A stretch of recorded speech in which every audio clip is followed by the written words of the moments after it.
Thank you very much. I'm going to call this meeting to order. It's 12:45.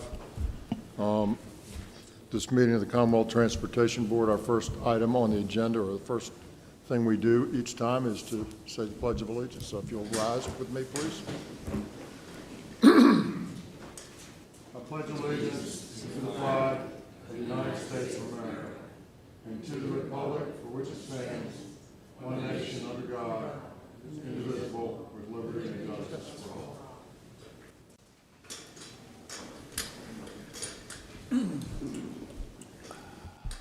Thank you. First, I'd like to start off and welcome our newest member, Mr. Wayne Coleman from Norfolk, Virginia. Wayne, why don't you tell us in 30 seconds or less what is really cool about you? Well, I'm looking forward just to participating on this board and making a contribution of my 50 years in transportation down in Norfolk with some kind of innovation and maybe offer collaboration with the rest of the people on this board and others. But I've been in transportation a long time, and this board, and I've known Shep for many years and others that have served on this board, and I've always been very impressed and have my relationship with Fred Stant back on the Chesapeake Bay Bridge Tunnel and that operation. I just felt that kind of contribution that I enjoy and want to be a part of. So thank you for inviting me to be a part of your group, and I look forward to whatever contribution I can make. Wayne, we're really pleased to have you. Mr. Stant, like to say something? Yes, sir, I would. As Wayne said, Wayne served on the board of Chesapeake Bay Bridge Tunnel Commission with me from 2012 to 2016, and contributed greatly. I've known both him and his wife Judy and his family for these 10-year period, and I look forward to him helping us, because his background in transportation makes him uniquely qualified to serve on this board. I mean, in fact, he's probably the only one sitting at these tables here who really deserve to be on here based on his past experience. I mean, this man has lived transportation his whole life, and I think he will be a great contributor to this board. Thank you. It's kind of backhanded, but we'll take it. I talk about deserving. I'm just teasing. Thank you, Freddie. We're all excited to have you here, Wayne, and anything we can do to make it good for you, we'll want to do that. We'll get you through the orientation in the not too distant future. And there's a lot to learn here, so we'll understand as you help us get through. Let me digress for just a moment. One, unfortunately, I've got to go down to the General Assembly in about 2 minutes, and our esteemed Vice Chair lady is going to take over the gavel here while I'm gone. I'm going to try to get back very quickly, but I've been summoned, so I need to go. It's amazing, the more I sit in this seat, the more I learn about my predecessors and what they were doing and why. And I always sort of wondered, like, what is that all about? Well, now I'm learning. But this is something, we sort of talk about oftentimes in management or on boards or whatever. We talk about the bad stuff and the stuff that's not right and the stuff we need to fix and the stuff that doesn't go quite right. But I got this note the other day, and I just thought I'd read it to you. It's from a lady in Harrisonburg, Virginia. Dear Mr. Miller, this was written a couple weeks ago. Dear Mr. Miller, I recently lost my keys at a rest area along I-81. I thought my keys were gone forever, and car fobs are expensive to replace. Your staff at the Highway Department came to my rescue. I called the customer service center, who emailed the appropriate rest areas. Within just a few hours, my keys were found and on their way back to me. Talk about a system that works. I'm extremely grateful for the time your staff took to help me when they could have just as easily blown me off. It was my error after all. I thought you should know what an excellent job your staff did on my behalf.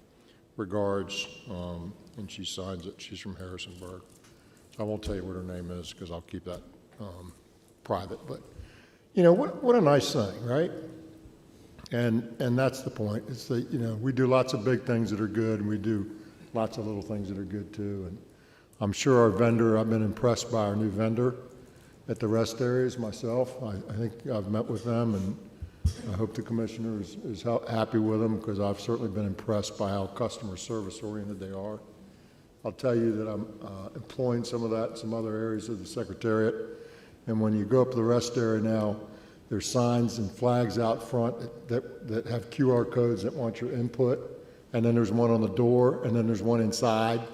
These people are serious about customer input. So I really love that. And I'm sure they were a part of this because they're staffing these rest areas. So I just wanted to say that. The first item that we're going to address on the agenda today is not listed on your agenda. It was a late item, but we've talked about it before, and it's the after-action snow report. So Mr. Scrivani's in the audience. I'm going to kick that off, and then I'm going to leave. So, Ms. Vice Chairman, if you will Certainly. take over for me, please. I'll be right back. Let me say this as well. We have a couple members that are out today. I know Mr. Rucker is out, but he is dialed in and is listening, and he wanted me to make sure that, or I want to make sure everybody knows that he's doing that. He couldn't be here today for some other reasons, but he's still engaged. So he can't vote, but he's listening in, so be nice to him. All right, thank you, Mr. Secretary. Secretary, Commissioner Britch, members of the board, thank you for this opportunity this afternoon. I'm John Scrivani. I'm the Director for Safety, Security, and Emergency Management for VDOT. As the Secretary mentioned, I'm just going to give you a brief overview of the after-action report that was released regarding the January 3rd and 4th winter storm that impacted many parts of the Commonwealth, but specifically I-95. Back earlier this year, Chief of Maintenance and Operations Kevin Gregg kind of gave you an overview of what we were trying to accomplish. We've released that report on April 1st to the public, and it was an interagency effort between VDOT, the Virginia State Police, and the Virginia Department of Emergency Management. And Cade, could I advance my own slides with this? All right. All right, so we wanted to start off with what is our key message, and it's always the safety of the traveling public as well as our staff.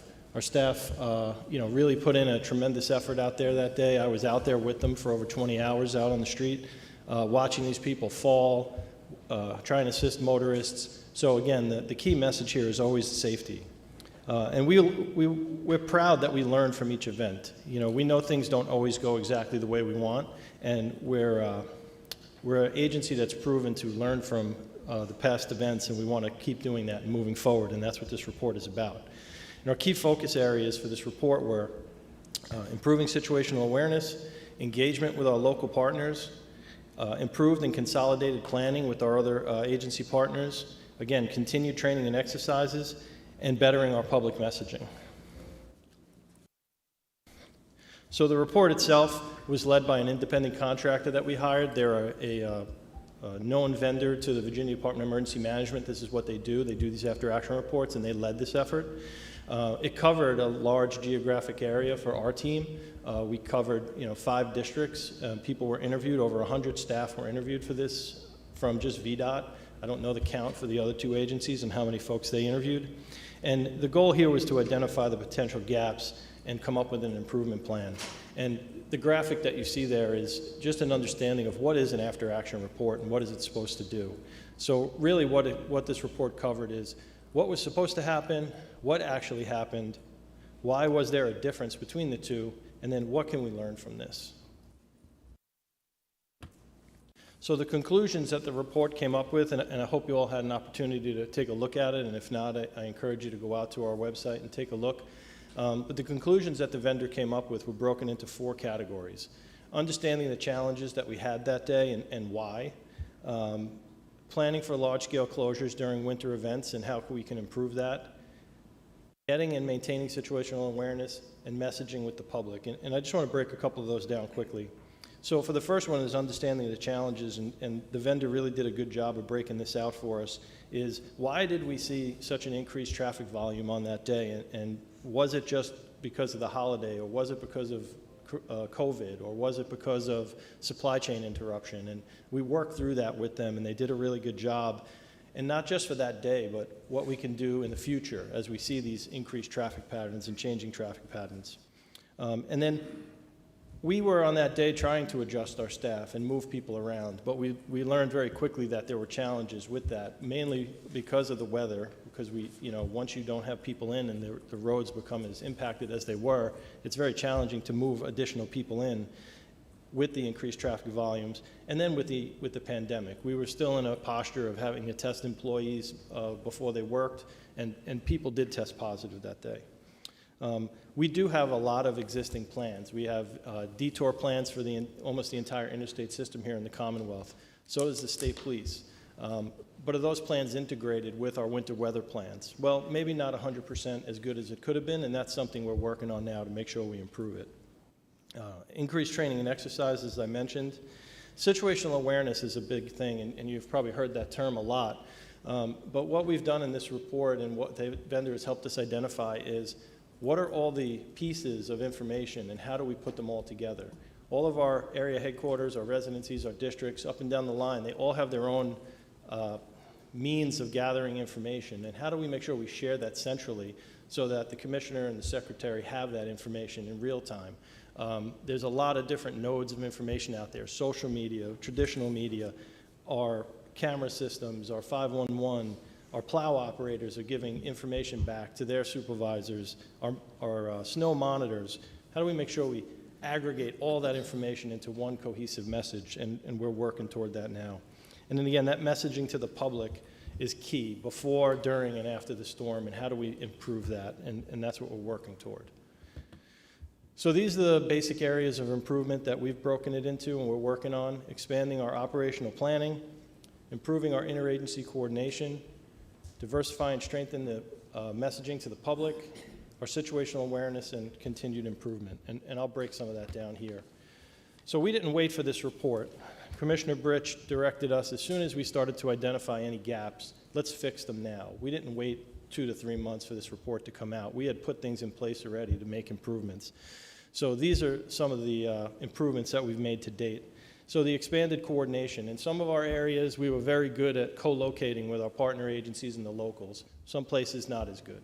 So together, myself, the Chief of Maintenance and Operations, and the Commissioner, we've talked to all our leadership, and now all of our teams are co-located during these events. And it won't be just for winter storms. It's special events, if we have a tropical storm, if anything that we think will need multi-agency coordination.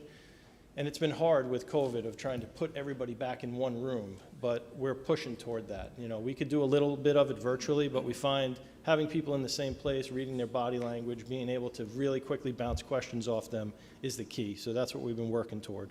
And we've done it for the subsequent storms that we had after the January 3rd and 4th storm. The expanded strategic placement of our equipment, we've identified locations throughout the system where we know it once, once the roadways are impacted, it's very hard to get additional equipment in and out of there, specifically tow trucks, which we don't own them, we contract them. So we got to make sure that we get them out there quickly. Same thing with some of our snow plows and some of our partners, some of the contractors, making sure we get them out there quickly. Again, I mentioned the enhanced situational awareness. I won't mention that again, but we are working toward that.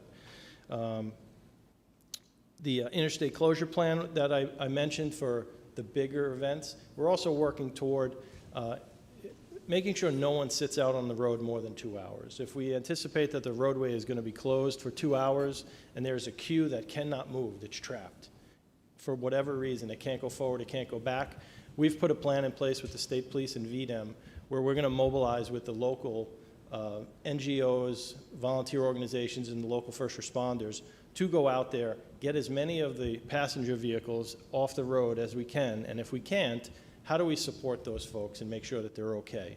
We're going to also do that with additional communications and messaging movement using the expanded wireless emergency alert, and we're looking to put in place some new technology to be able to direct message with people in real time. So these are some of the improvements that we're going to have in development. Some innovative plowing and clearing techniques. Now, what does that mean? One of the things we're very afraid of, and because of safety, is plowing against traffic.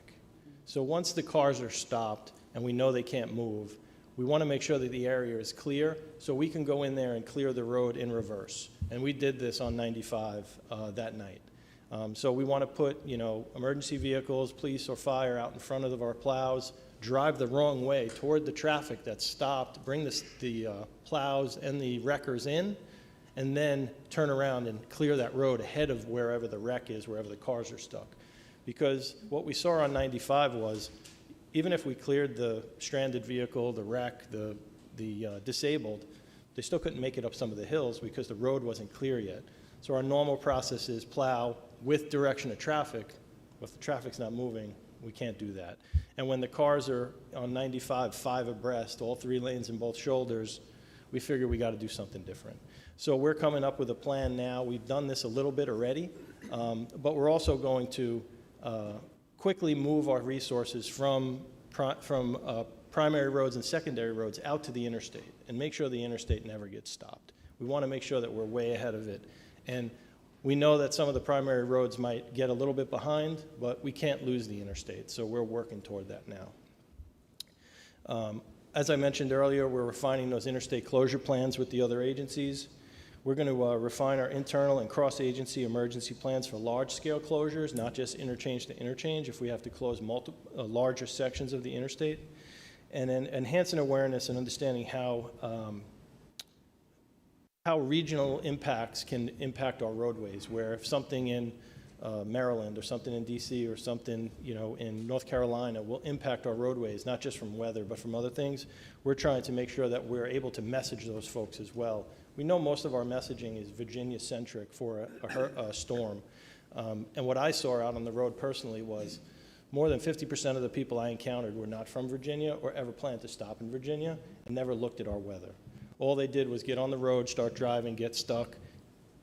And they actually weren't that mad when I was out there talking to them. They were a little bit understanding. The other piece of that is our truckers.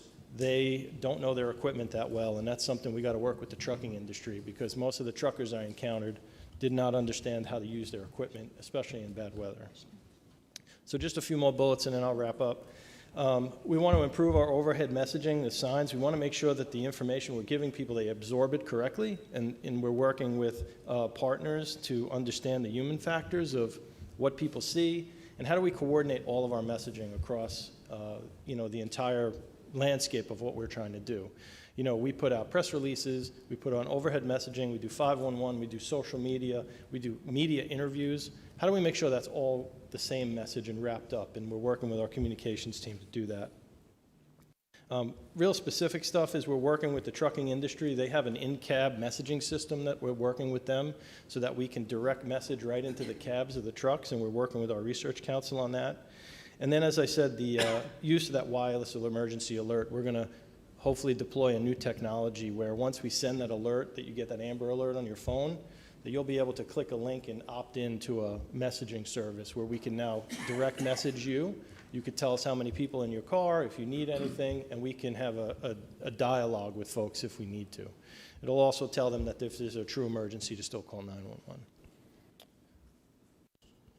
Mr. Merle, did you have a question? Wait till he's finished. Okay, thank you. Wait till you're done. You could have threw something at me to interrupt me. I apologize. I was just curious, who makes the decision on the interstate closure, and can you also independently make decisions about trucks? Because I understand from reading, that these jackknife trucks were significantly adversely affecting the traffic flow. So what's the chain of command that said it needs to close, or we need to stop trucking on there immediately while we then alert the car traffic? So 2 parts of your question. First part is the commissioner has the authority to close the interstate. He can delegate that authority to our senior executives if they see the need to close it. More than enough times the road closes itself because of the situation, either a wreck or just a disabled vehicles where they just cannot pass. The actual closure behind that to detour people off the road so we could start to clear it, that is under the direction of the commissioner. Boss, did you want to add anything to that? Well, yes, I would, Madam Chair or Vice Chair. I'd say that the decision to make a closure on an interstate facility is not taken lightly. Certainly, in many of these cases, we need to better understand what the alternative routes are, and are they safe and passable. So, but I think John has answered the question very directly. The decision rests with the commissioner, and there'll be a lot of consultation with the Secretary of Transportation and so on and so forth. But ultimately, the decision rests with the Commissioner of Highways. So the second part of your question about limiting trucks on the roadway, I don't have that off the top of my head, but I will get that answer for you, and we'll get that back to you. Thank you. Ms. Hines? Thank you, Allison. Something that you said about we don't want people stuck for more than 2 hours triggered me to think about how we've had people stuck for 6 hours on 81 because there's been an accident. The weather isn't bad, but they can't move. So can you just kind of clarify for us, is this at any time for any reason, or is this in a weather moment? Yeah, so let me just clarify the first part of that. Okay. So when it gets to the 2-hour mark is where we're going to mobilize to get people out there. I cannot guarantee at any time that people won't be stuck for more than 2 hours. Okay. So just for clarity, so that part. But no, the plan is an all hazards plan. It is for any time we would start to mobilize. And again, it's in close coordination with the state police, who normally are the ones opening and closing the road to facilitate the incident management piece if it's not weather. If they tell me that, yeah, well, we think it's only going to be closed for 2 hours and 15 minutes and we're going to get this lane open and start cars moving, we're probably not going to mobilize all these people to go out there and try. The idea is if the queue is stuck and it cannot move, like the 95 incident, how do we get out there and make sure people know that they're not stranded alone? And the idea is let's walk the interstate. Again, I go back to dangerous. Super dangerous, right? Because people do crazy stuff out there. And, the night I was out there, I almost got run over a couple of times. And one time I was on the phone with former Secretary Valentine, and I'm a New York City kid. I said some things she probably didn't want to hear. But we don't take it lightly of putting people out walking the roadway, because if traffic releases or something happens, it's very hard to get support to those folks. So the idea is if we think the queue is not going to move at all, completely stopped at the 2-hour mark, then we're going to start to mobilize folks to go out there. And again, it's a multi-tiered approach, right? We're going to try messaging them through that wireless emergency alert. We're going to work with the state police who are already out there in our teams and see, okay, how many cars are out there? Can you just go walk it yourselves very quickly? Or is it expanded where we need to bring in additional support? And again, the Commonwealth has a vast array of different public safety entities, right? A lot of volunteers, a lot of areas that aren't covered by a lot of folks. So that's why we have to work with emergency management, state emergency management, because they know the landscape of, if we're on 77 somewhere and it's stuck for, 2 hours, I couldn't tell you who we would mobilize. They would know what volunteer organizations are out there, what other public safety entities. So it's going to vary. We're going to polish that plan up over the next, 6-8 months. But right now, if there was somebody stuck, this morning we started looking at it on 64 because there was a truck rolled over with a lot of wine. I'm sure somebody's very upset about that. But we started to look at, okay, how long is this going to close, or did we get everybody out of the queue? And what I was told was all the passenger vehicles were out of the queue. The trucks couldn't turn around. They checked on all the truckers, and everybody was, we'll stay right where we are until you get this cleared. So it's never perfect. I'll be the first one to say that, but we're working toward better solutions. Thanks. Thank you. Mr. Yates? A couple things. I'm just curious, and maybe it's public already. How much do we pay for the study? Is that public information? I'm just curious. Pay for the study, sir? Yeah, how much do we pay? I believe it was about $80,000. It's an existing contract that VDEM has, and what they do is they normally will have money in their budget to pay for these things. So it wasn't, we probably do 6 to 8 of these a year on different events, and they usually take the lead on it. Gotcha. Then I'm a little mystified at part of it. You had talked about the hundreds of interviews, but unless I'm wrong, you can tell me. I don't think the Secretary of Transportation, former Secretary, or the Superintendent of State Police, or the Governor's Office were interviewed for this. I'm kind of curious why that didn't happen. I can't speak about Secretary Valentine. Colonel Settle was absolutely interviewed for this, and don't know about the former governor's office. This kicked off after the inauguration, so all those folks were out of office. But anybody that was a holdover, Commissioner Britch, myself, our team, they were all interviewed. Seems a little flawed to me if you didn't actually interview the secretary and maybe the governor's office. I don't quite understand that with all the interviews that were made. Okay. Thank you. Madam Chair, I was going to ask one question. You said you take deployed from plows to doing primary and secondary roads if you have to take the interstate. Now, those are VDOT paid crews? They're all VDOT Yeah, paid but I'm crews. just saying, you're not talking about taking city crews on the public works like Richmond or whatever. You're talking about VDOT Correct. crews? Yep. Yes. Thanks. Dr. Smoot. Madam Secretary, thank you. I thought the report was very helpful. Appreciate it being shared with the board so we could see what was found. And I think in general the report speaks to people involved with this who were indeed quite alert and did their best in a very difficult situation, and we're very appreciative of that. One item that to me did not receive enough attention in the report was the impact of right-of-way maintenance and clearance, or the lack thereof, on conditions of this nature. And I did a kind of an anecdotal survey several days ago as I was driving interstates in several different states, and it struck me that most of them were ahead of us in that regard. I know that this has now received a lot of attention and a lot of action in the last several months, and I saw some of that driving here for this meeting. But I do think this is something that requires continued attention. It will avoid a lot, not all, but a lot of the issues that compounded the situation on I-95. And I think, at least to the extent that we're operating passenger rail or paying for the operation of passenger rail, we need to encourage this to happen on the railroads as well.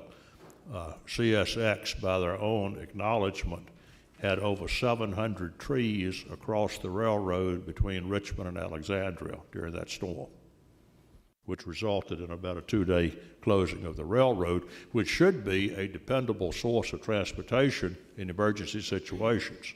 So just share those thoughts. No, I could appreciate that, sir, and I probably should have mentioned this. This has become a federal declaration from the president, so we will get reimbursement at some point for a lot of the work we've done. We're up to 1.5 million cubic yards of debris that we've already cleared off our roadways, and we're probably not close to being done yet. It's been a significant, I mean, anybody who lives in that region, still clearing trees off my property as well. So it was a big storm. Thank you. Any other questions or comments? I'm just going to add, thank you very much for your report. I thought it was interesting that, and appropriate that the chairman started out our meeting today with reading a very positive letter about the work that VDOT does. And whenever I've moved through crisis situations in my own life, what I like to do is take a big step back and take lessons learned and focus also on the positive. And I think some of the positives are we've had long, strong interagency cooperation with other agencies. And VDOT has a long history of very outstanding operational performance. I think the recommendations put forth here have been are very valuable, and I'm very thrilled to learn that VDOT has already started the process of improvement. And I just feel like at the end of the day, we're going to be much better prepared for all of this. So I think lessons learned, it's time to put it behind us and move on and just focus on the progress that we continue to make and the agency continues to make to ensure that something like this doesn't happen again. Thank you, ma'am. Thank you. Thank you. Have a good day. Ms. McGhee, I think you're up next. Oh, I'm sorry. I'm jumping ahead here. Kevin, thank you.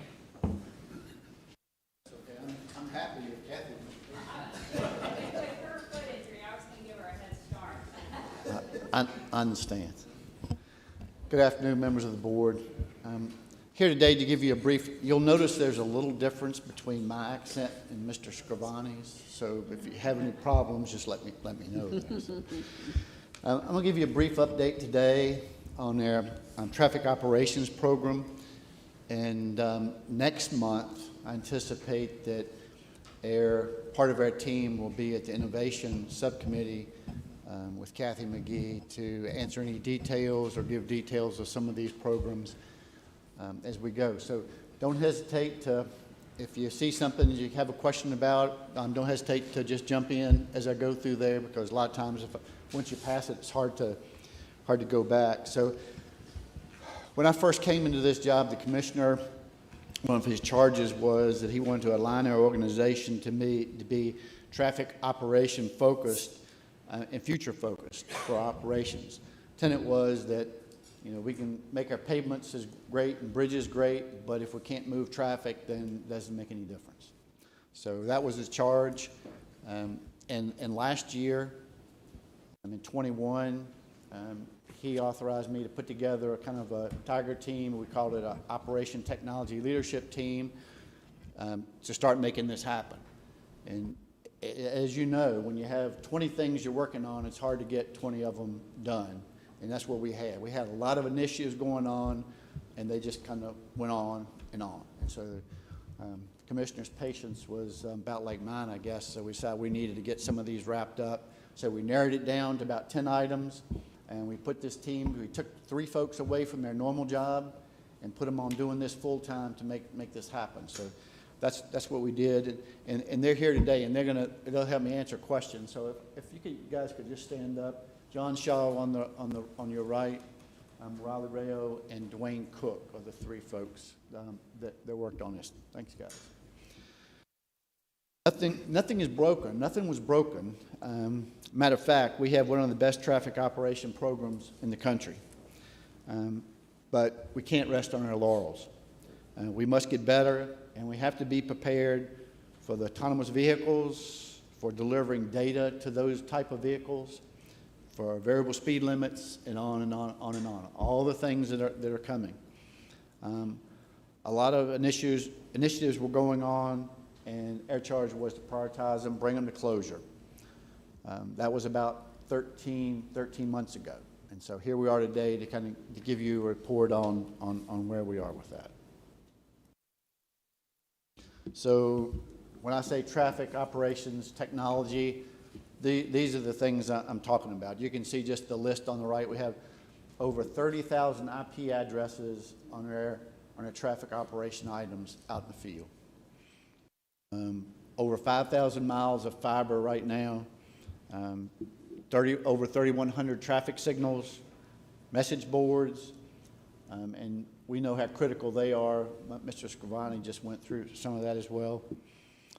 Actually, we have 96 weather stations across the Commonwealth, and you can see the rest of them. So those are the type of things that we're looking at. These are not, when we talk about operation technology, these are not like IT type of things. These are life safety. So if your computer goes down and it gets fixed today or tomorrow, it's inconvenient, but you know, that's okay. But if any of these items go down and they're not fixed immediately, these are life safety type items, and that's important to remember as we go through here. These are life safety items. So what was the strategy? You can see here, I'm not going to go through every one of these items, but in the second bullet you can see that the key thing was we had to be prepared for the future, to use data and technology to improve our roadway operations. And one of the main items, as a result of snow and as a result of, Ms. Hines said, incidents that happen and getting people off, is that coordination with localities so that we have a memorandum of understanding. So if we have to push folks off the interstate for whatever reason it is, that we have an understanding with them so that we can take control of their signals, or they can take control of them, and we can move traffic better than we normally would. So we can turn the main line on green and flush people through. So that was that's one of the main items in there as well. Partner with the industry so that we can leverage that expertise that they have in many of these items. One of the other items that we've worked on as well is to align our organization to be traffic operation focused. As you know, we have 5 traffic operations centers across the Commonwealth with a director in each one. So we've elevated so that we have a traffic operations director in all 9 of our districts. So it's not just in the 5 districts that happen to have a TOC. Every district will have a traffic operations director, will be on the same level as our district construction engineers or our district maintenance engineers. This will be that third leg of that stool that supports our district engineers and all those operational functions in the district. So as you can see, we're also in the central office. We need to align ourselves there to be more customer focused, more traffic operation focused. And we're established in an office of strategy, which is very similar to what our Operation Technology Leadership Group has done now, because the work's still not done. We still have a lot of work to do going forward to finish some of this, to finish new initiatives, and to make sure that they are that clearinghouse of all things operational that go on in the department. The other thing we've done is we created a Office of Operation Technology Division that handles all the technology that deals with traffic signals, traffic operations, traffic signs, all of those platforms and all of those softwares. They would take care of that so that other folks can take care of running the business of operations. People can actually look after signals. They don't need to worry about what software is running it, what technology is running it, if the communication lines are working or not, those kind of things. So to do that, and consolidate operations and support systems under our technical staff, so that we have many things that are redundant between traffic operations and between traffic engineering now and operations, folks that are doing the same thing. So we're trying to be more efficient, trying not to be redundant, and to be future focused, looking at those with our organization as well. So as you can see, it's a holistic effort, not only on the technology side, but on the human side as well as we go through there. So these are some of the items. If you look at the 11 o'clock and 12 o'clock, those items deal with security, secure, resilient, compliant. These were the charges that this operations leadership team had for our department. And I'm going to talk about security a little bit later, but very important at 12 o'clock is the defense in-depth solutions that we have implemented across our organization. Moving on clockwise, we make all these changes. Training and refocusing is very important. So that's part of their responsibility as well, and it's an ongoing process. We developed an approved product list, easy for me to say, approved product list, so that across the Commonwealth we can be more consistent in the types of equipment we're using, the types of software we're using, so that from one place to another it's the same. It makes it easier to maintain and to service. And then down into 4 o'clock, we talked about the organizational changes that we've been working on, and I just covered that. At the 6 o'clock, down at the bottom, are delivering using common platforms, common services, common strategies. Very, very important that customer experience that you have in Bristol is the same that you have as you drive through Stanton or Hampton Roads to Fredericksburg. Whatever it is, that customer experience should be the same. And over at the 7 o'clock, statewide fiber network is secure and redundant. And that redundant is important to make sure that if those communication lines go down because somebody cuts it or something happens, that we can circle back around. It's not cutting us, we're not shut down because of that. That's a key part of our fiber program here. And our OT division, our OT technology division, consistent, responsive, and that one at the 9 o'clock area is really our key contact with VITA. That's where we have to maintain, we're required to maintain that contact with VITA no matter what. And so that person is going to be our key contact with VITA to make sure we're following all the rules and doing the things. And they will continue to audit us to make sure that we're doing the right things, that our networks are secure. So here's the chart that we go through with the commissioner and let him know what the status is. Our fiber network at the very top is green, probably should be yellow. All these things are really dynamic, and I'll show you in a minute, but it's a little piece of our network that we're still waiting on the contractors to get finished up so we can turn it on, and we're back and forth on whether that's going to be green or yellow in time. But the rest of them, the security operations, number 4, I do have a bit of good news. I don't know if the Commissioner is aware or not, but last night, late in the evening, we got final approval of the last leg of the software that we need to secure our systems. And so now John Shaw can go ahead and purchase that software and get that implemented so that we can put that final piece of the puzzle for our cyber security. And that's really critical to our program. The cabinet digital locks, that's one of the, we talk about it, defense in depth. That's one of the very first things. We're putting locks on these cabinets to keep people out from going into some of our control cabinets where there are signals, where they're for signs or whatever they may be.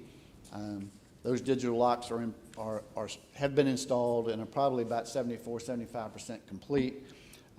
But it's a lot of them. It's like 15,000 of them across the state that we have to work on. Nova has some special conditions that we had to work on some of their cabinet boxes as well. So it just takes a while to get those done. I believe every district will be complete by the end of April. And Nova, since they have over half the signals in the state anyway, they'll still have a few more to get. But we're well on the way to getting that done. And the last one, the sustainment model, I just picked that one up. That one's probably one that should be yellow as well. That's probably on me for overestimating how fast we can get our organization to change and move directions, kind of like turning that aircraft carrier. But we're well on the way. We've got some good leaders from our district, a state traffic engineer and a state operations engineer are going to be leading that change effort there with a consultant. So we're working through that now. But as part of changing our technology and moving into the future, we also may have to make sure our folks are ready and our organization is set for that. So that's a brief description on where we are. I just want to give you 2 or 3 quick examples, then I'll be done. But this is a little hard to see. I couldn't get the green background off of it, but the green line is our fiber network across the state. And that little blue line you see between Ashburn Equinox and 81 is the section that we're really waiting on to get connected, which will make that circuit complete. That's the key for us. Many of these items that we just looked at are dependent on that fiber getting through, so that communication network, that loop is complete. So that's what we're talking about as far as our fiber program. If any of that line in that circle you see is cut, then we can backfeed around the other way to make sure that we don't lose communications. That was really key to that. But that's what we're waiting on. When we first started a year ago, there was very little of this fiber that we had ourselves connected to across the state. So with a lot of work from a lot of dedicated employees, not just this team here, but in the field, they made that happen. So that's a good news story, but we're still a little behind on that last connection there. So we have all this in place, and unless we have a way to monitor it, it's not complete. And so we're going to also institute a traffic operations support center and a dashboard so that our network operations, our security operations can be monitored 24/7. Life cycle operation integrity will be monitored on a daily basis. So it's a little embarrassing when somebody calls to help help desk and says, hey, you got a signal that's not working wherever, you know, and so we said, okay, well, we'll send somebody to check, and we send them out there, and they check, and they said, yeah, it's not working, and we fixed it, and we're good to go. So this Traffic Operations Support Center and the dashboard will alert us as soon as something goes on one of those signals. You know, as soon as something happens that's not right, or we got a sign that, you know, is malfunctioning for whatever reason, it'll key somebody in to say, hey, we got a problem there.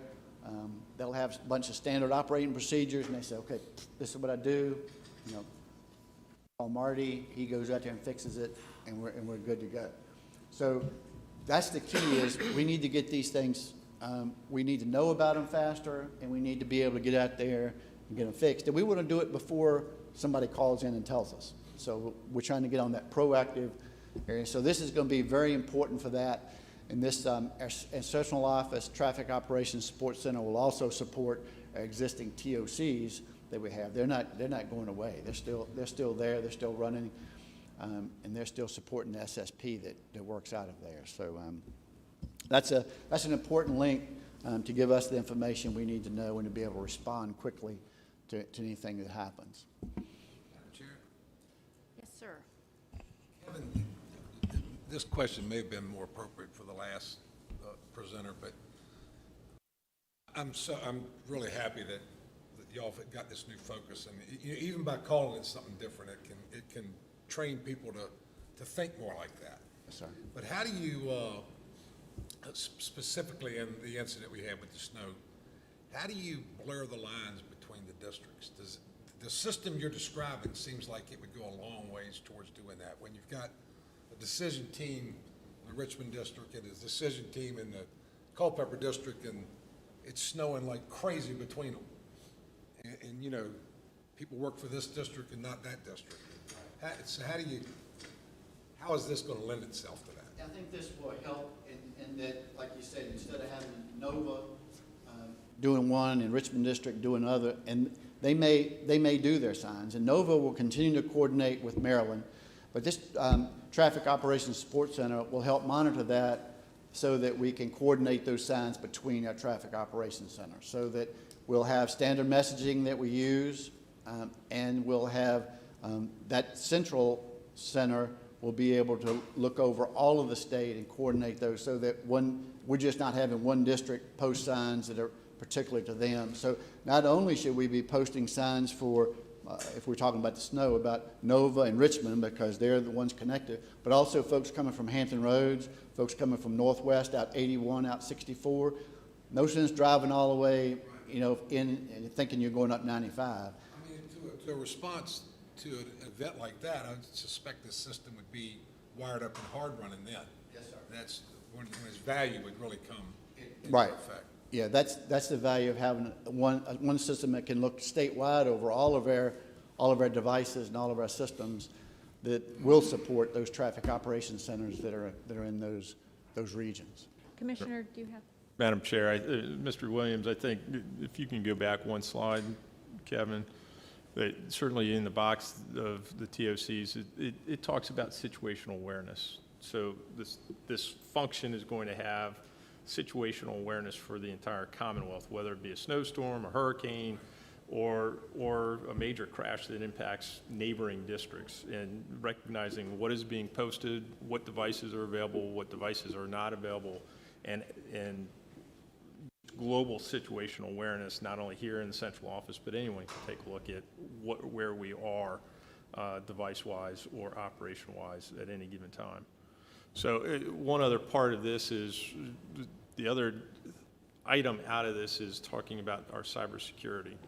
This is going to function 24/7. So if we start seeing some abnormality of a device getting pinged more frequently, this is going to help tell us that there might be an attempt for an intrusion.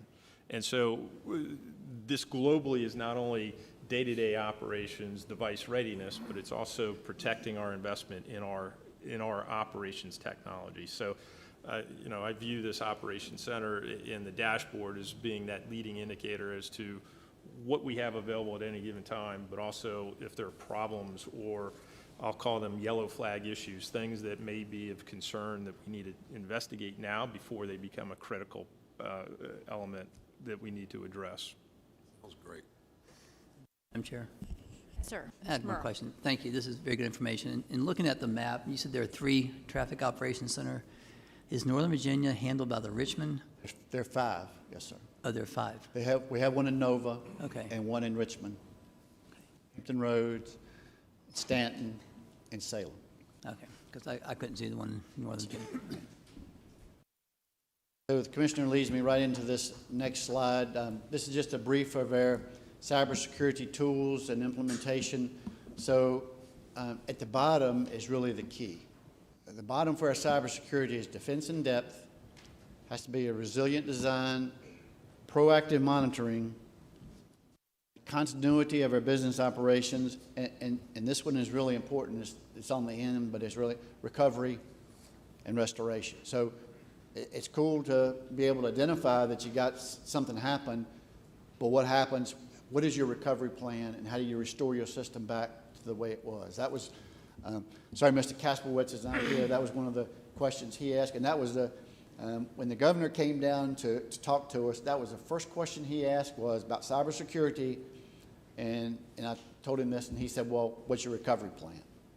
Right off the bat.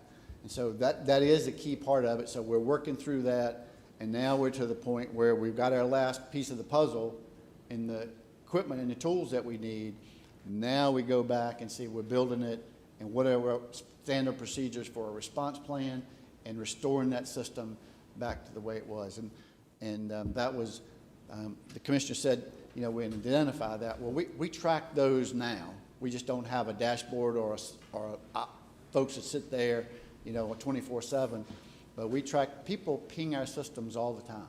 And I was surprised. I asked John Shaw, I said, show me that. And he said, well, I'll just show you online because it's too many pages. I mean, it was just like page after page of where, you know, you have activity on different things throughout the Commonwealth. So it's there, and these systems protect folks from doing things that they shouldn't do. So, you know, a lot of times folks try something, if it doesn't work, they say, oh, well, I'll go someplace else. So that's what we're hoping happens.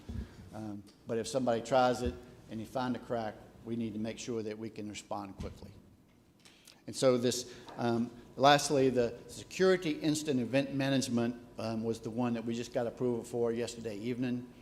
For that software, we purchased through a Vita contract, and we'll move forward and put that last piece of the puzzle in. Been waiting 2 years to get that, by the way. So this is a little bit of a busy slide, but it's a great slide if you're a traffic engineer, because it tells you a lot of stuff here. And don't get alarmed by the 7% you see there. That 7% is really a function of getting on the cloud. This statewide traffic signal system is a data hog. And so that purple line, you see down at the bottom, it's kind of cut off a little bit, some of these acronyms. The ATSPM, the Automated Traffic Signal Performance Measures, is really that data hog. But getting this on the cloud will really get that KITS deployment and get it live and make that thing move forward. So the cool thing is that if you were in the technology subcommittee in March, and you saw Mike Clements from Traffic Engineering give that demonstration about how that signal works, how they can talk to each signal, how they see what's going on at that signal. We can analyze multiple signals to optimize signals on a corridor. And so what that means is we can kind of that's that fine tune. So now we don't have to send somebody out there, sit there and watch traffic and get in the box, you know, and adjust it and then sit back and see how it goes. They can see the traffic. They can monitor that traffic going through the intersection or up and down a corridor and tune that to harmonize that traffic movement up and down that corridor or at that specific intersection. And so this will make that possible when all of these are around to 100% statewide. And part of that is a fiber program, that communication lines that work on the fiber. And the software has been deployed You can see we're about almost 100% deployed on the software and configuration. We just have some communication and getting this on the cloud to make it work. So this is a really cool thing as we move forward. So that's all I have for the update. There were just a few brief examples of where we are and what we're doing. Be happy to answer any questions. Thank you, Mr. Gregg. Good work. Any questions from the board? Thank you. Thank you. Appreciate it. Thank you. Ms. McGhee.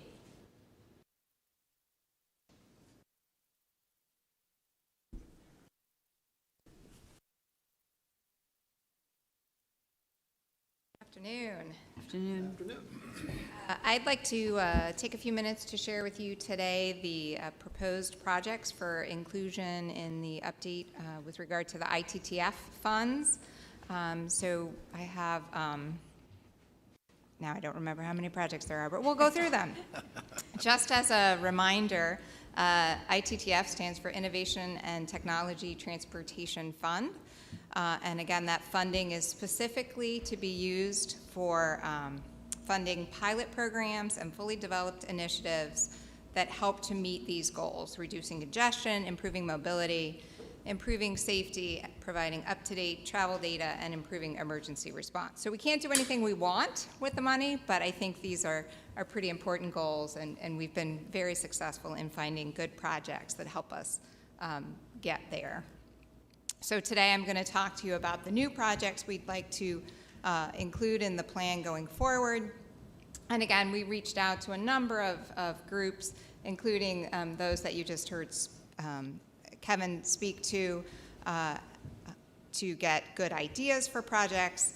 And then there are always some that are a little more forward-looking that come from myself and the folks at the Research Council and our partners at the universities that we work with on a regular basis. The total value of proposed projects being added to the plan is $34.5 million. As you will recall, ITTF has been funded at a level of $20 million per year, but we did have some projects that we canceled, put the money back in the holding fund, and now we're moving those funds forward on new projects. So the ones that I will be speaking to you today fall into three basic categories: advanced technology and strategy development, which again, Kevin and I would say John Scrivani both just spoke to for you. System enhancements, which are important in terms of foundational improvements, and then congestion management and safety improvement. So that first category of advanced technology and strategy deployment, I will say up front, does include some of the more forward-looking projects, some of those that are definitely in the pilot stage, more so than that fully developed initiative part of the ITTF description. So the first is leveraging connected car data to improve safety analytics. There are vendors in the marketplace now that will sell us data coming off of vehicles that allow us to do more predictive and proactive safety analytics. For example, they can give us information about where hard braking is occurring in our network, or wiper activation in real time, when automatic braking systems are activated, the kinds of things that could indicate near misses rather than waiting for crashes to occur and taking action at that point. So it does definitely take us several steps forward in terms of our safety analytics. At least we believe it will, and we believe it's worthy of the $500,000 investment that you see here to purchase that data and begin to do some of that analytics on our network. The second project we're proposing is a smart intersection deployment to support vulnerable road users. We currently have one of these systems being tested in Blacksburg, right near Lane Stadium. You can imagine the interesting pedestrian and bicycle activity we see in that area. So it's telling us a lot about what we can learn about vulnerable road user conflicts, how they behave, just from video analytics. There are other systems in the market that we'd like to deploy and test and begin to figure out how we blend that information into our decision-making when it comes to safety improvement decisions. We are proposing a $1 million investment in this project as we go forward. The third project you've heard me speak to before. Some of you may recall that we had a cooperative freeway management project in last year's program. Those funds were returned to the holding pot because they were tied to a grant application that Virginia Tech had submitted to the Department of Energy, and we were not successful in being awarded that grant.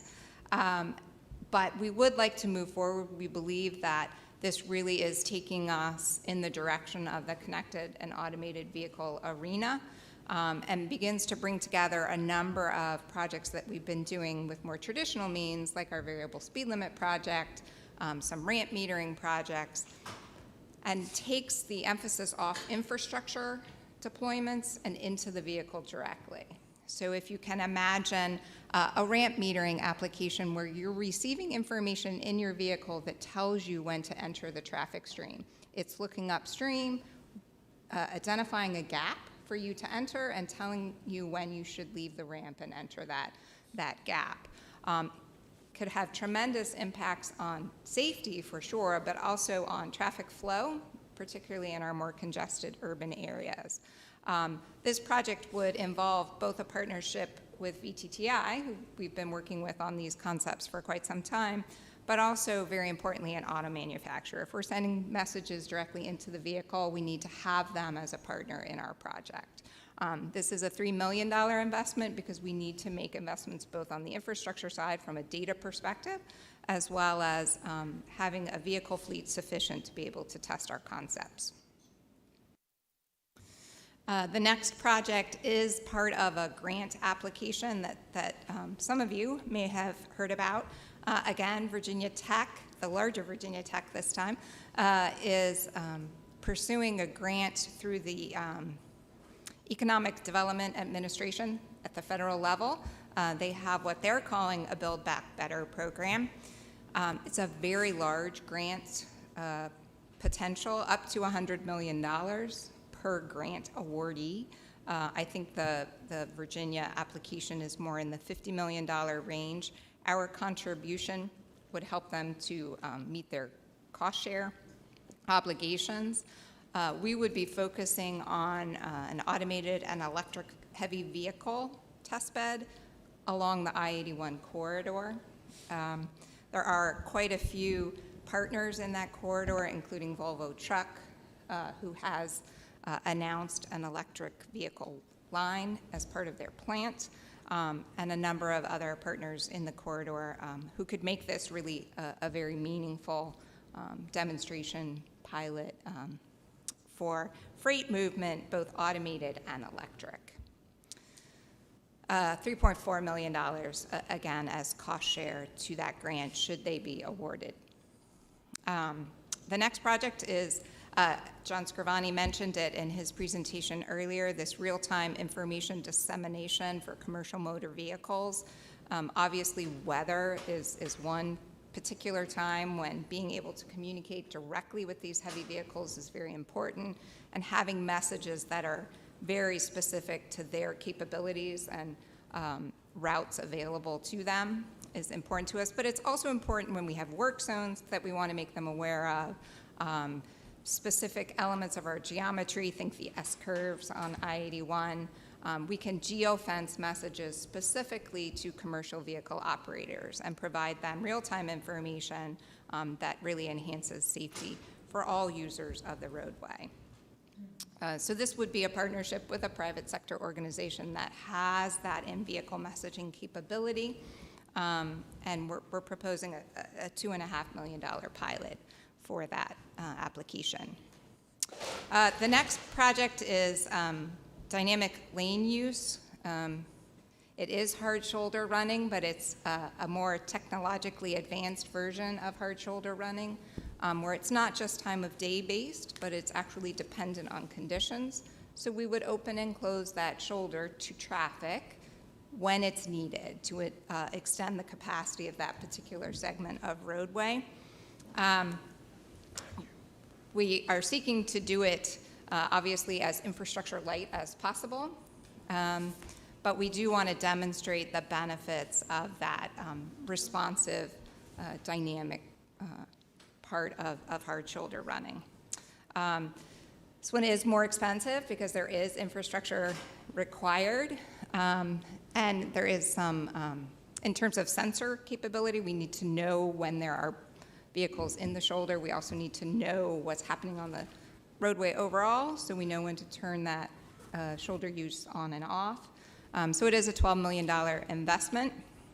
We're targeting some roadways. We'll do some more engineering analysis and come back to you with more information about that.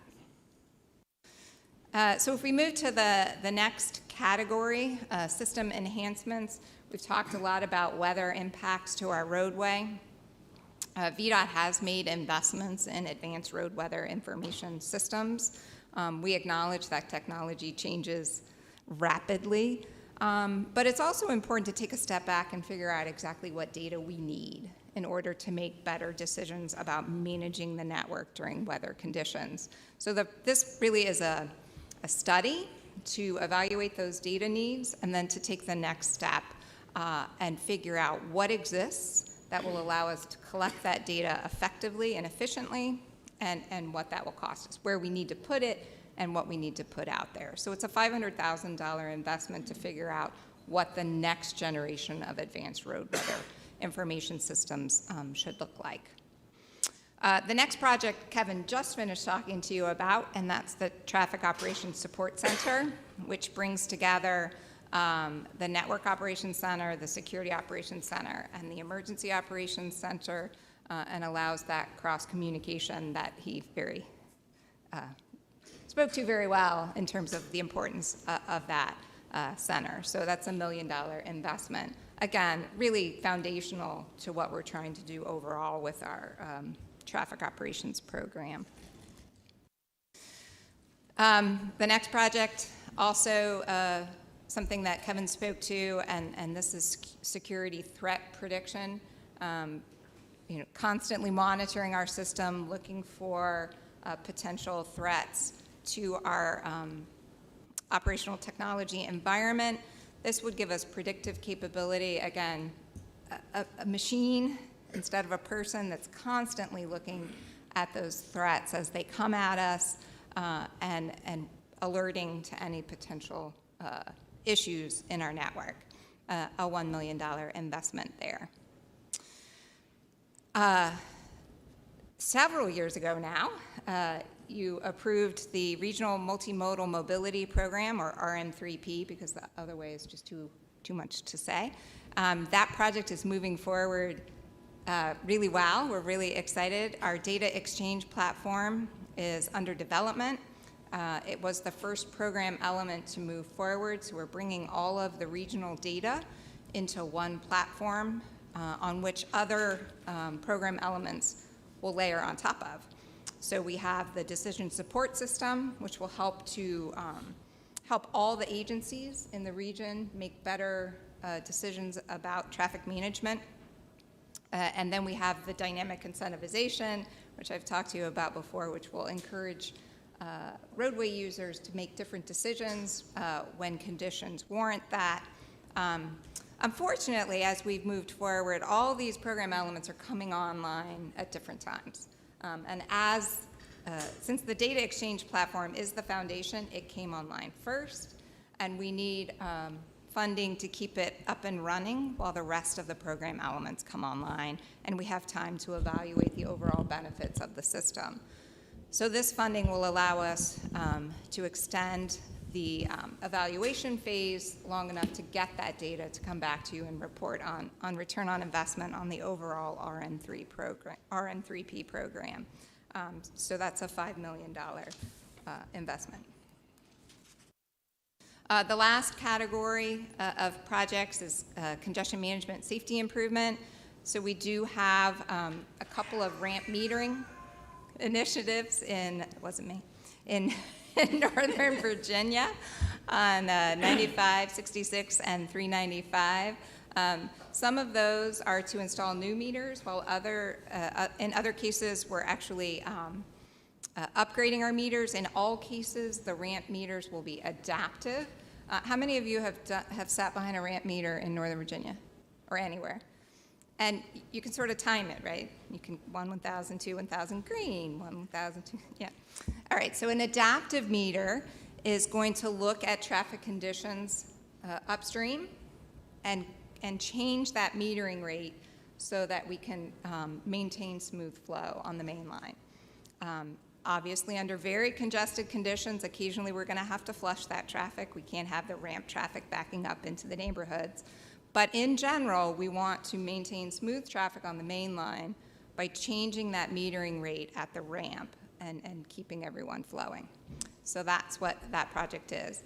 Just under $2 million to upgrade the existing meters and install new meters. The next project is slightly different, I will admit.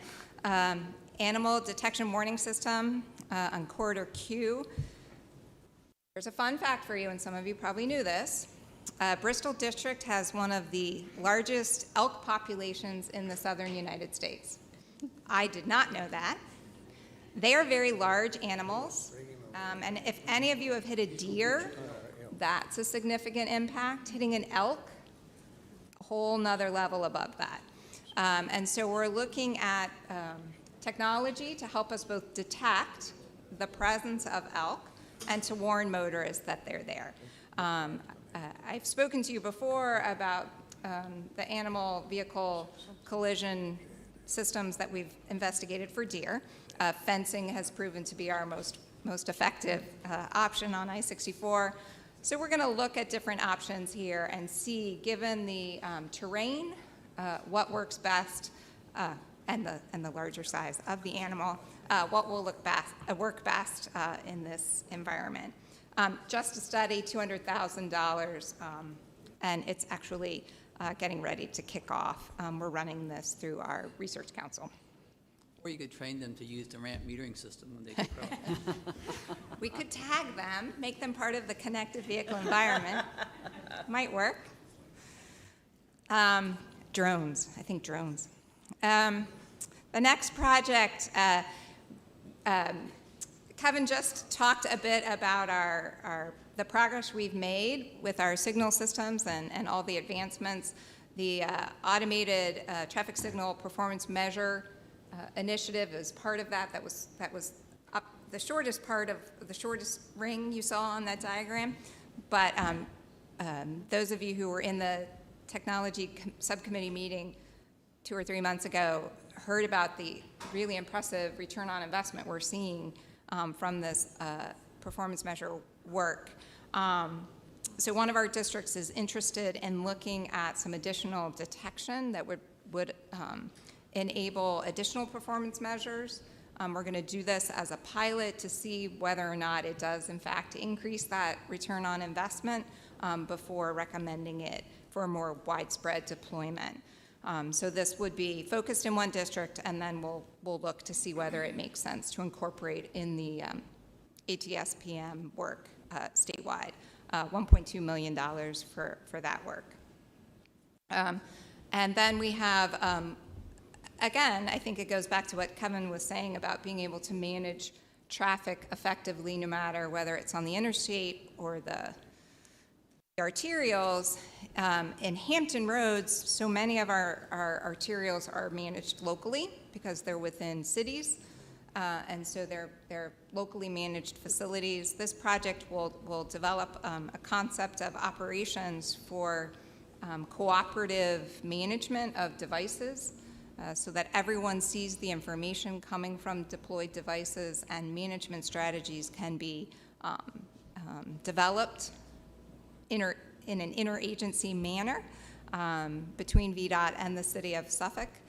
So we're looking really to improve operations in the Route 17 corridor between I-66-64 and the James River Bridge, a $275,000 investment on that project. So that's it. That's all the projects for this go-round. I'm happy to answer any questions that you might have. Mr. Secretary, I had one question. Sir, Mr. Merrill. Who sets the standards with regard to traffic signal frequency of change? I've got a lot of feedback recently from representatives of our district, especially roads that lead to 81 on Route 50, and the concerns are that they're changing from red to green too quickly so that not enough traffic can go through to really clear it out. It's purely a decision of the secretary. So after the So next if you meeting, don't wanna get in come home line, with me Mr. tonight? Merrill, then that's what happens in your area. That's not true at all. Everyone knows that's not true. I was just in jest. Ms. McGhee? Yeah, there is a process for optimizing timing, which I believe is what you're referring to. The challenge there, and Kevin hinted at it, I believe, and Ray Corey is here if he'd like to speak to it, or at least he was. Yes, he is. The challenge is that work happens, and then there is some period of time before it's re-optimized. So the initiative that Kevin spoke to, the Circle and the automated performance measures, allows us to observe the performance of those signals online, virtually, and actually update those timings much more frequently than we have been able to in the past. Now, it may seem like a particular approach is not getting sufficient green time.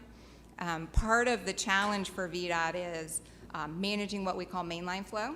So whatever the main line is going to get the most green time. We're trying to optimize the highest volume of traffic as it moves through the network without creating a lot of undue delay on those side streets. But if we want to keep everything flowing so you're not stopping at every signal, so we're trying to keep it coordinated, then sometimes some of those side streets do have longer wait times. But in general, I think what we're seeing from the automated traffic signal performance measures is really enhanced performance and much lower delay values as we optimize more frequently. So is this something that I can go to Randy Kaiser, because in particular, it's at 81 and 50 and 81 and 37, the lights aren't synchronized, and I've gotten a lot of complaints from county commissioners and all that, you get a green light and you go up a hill and you get a red light, and then it also backs up the traffic on 81. So is this something that Randy could handle? Yep, that happens in the district. All right, thank you. Sorry for the protocol question, but Any other questions? Anyone else have any questions? Thank you. Thank you, Ms. McGhee. Our benevolent chairman in absentia has been way too nice to y'all on time. We're 20 minutes behind. I didn't see any time when I was here. Well, you're accurate. We didn't share that data with you. So the next item on the agenda is the draft fiscal year 23-28 Commonwealth Transportation Fund 6-year financial plan. Ms. Farmer is going to start. Welcome. Good afternoon. Good afternoon, Mr. Secretary, You members have of 2 the board. minutes. Just kidding. That. So in March, I presented to you all the picture of the 6-year financial plan based on revenue estimates during session, and it was the day before the governor announced his proposed gas tax holiday. And so because that legislation continues to be in flux, both the budget and the program that Kim and I will present to you today that are drafts for your consideration do not take into account that fuel tax holiday. We wouldn't act on pending legislation, and so I just wanted to note that as we move forward this afternoon. So taking from what I presented last month, I'm just presenting year 1 of the 6-year financial plan. The CTF revenue plans for fiscal year 23 total $9.2 billion, which is a decrease of 5.5% from the second revised budget that you all approved in January. We've touched the budget 2 additional times in fiscal year 22 to add in some additional money in December for the PTF projects that you considered. And then in January, we reflected the uplift we were seeing in December in the program areas but none of those dollars were pushed out to projects in that program update. As I summarized last month, this reduction is really attributable to significant one-time monies that were in the previous fiscal year. The initiative money that really came out of federal actions, the PTF funding from December, and the debt assumptions that were included in fiscal year 22 that do not continue in 23 as we continue to move those projects forward, primarily in Route 58 for Lover's Leap and in I-81 as we move projects forward on the corridor. This slide presents the fiscal year 23 draft recommended allocations. The highway maintenance portion, including both VDOT and locally maintained, represent 26% of the overall budget. Construction is 38%, and funding for rail and public transportation is 11% of the budget. In terms of VDOT budget highlights, the draft budget totals $7.1 billion when we net out the regional programs. When we bring those back in, the total is $8 billion. Based on the draft assumptions, the crossover amount that's calculated is currently $70.5 million for fiscal year 23. This slide provides a view of the changes for just VDOT. So VDOT is a subset of the CTF budget, obviously the largest agency within the distribution. I'm going to walk through a couple of highlights, but also mention that in addition to this presentation, you have draft budget documents that were provided, and those documents detail significant changes in program and service area components with endnotes that explain a lot of these differences year over year. In environmental, on the first row, we have a planned reduction in funding for our compliance activities for the municipal separate storm sewer system, commonly known as MS4 activities. We've continued to invest to meet our permit obligations with DEQ, and this was a planned reduction in that investment.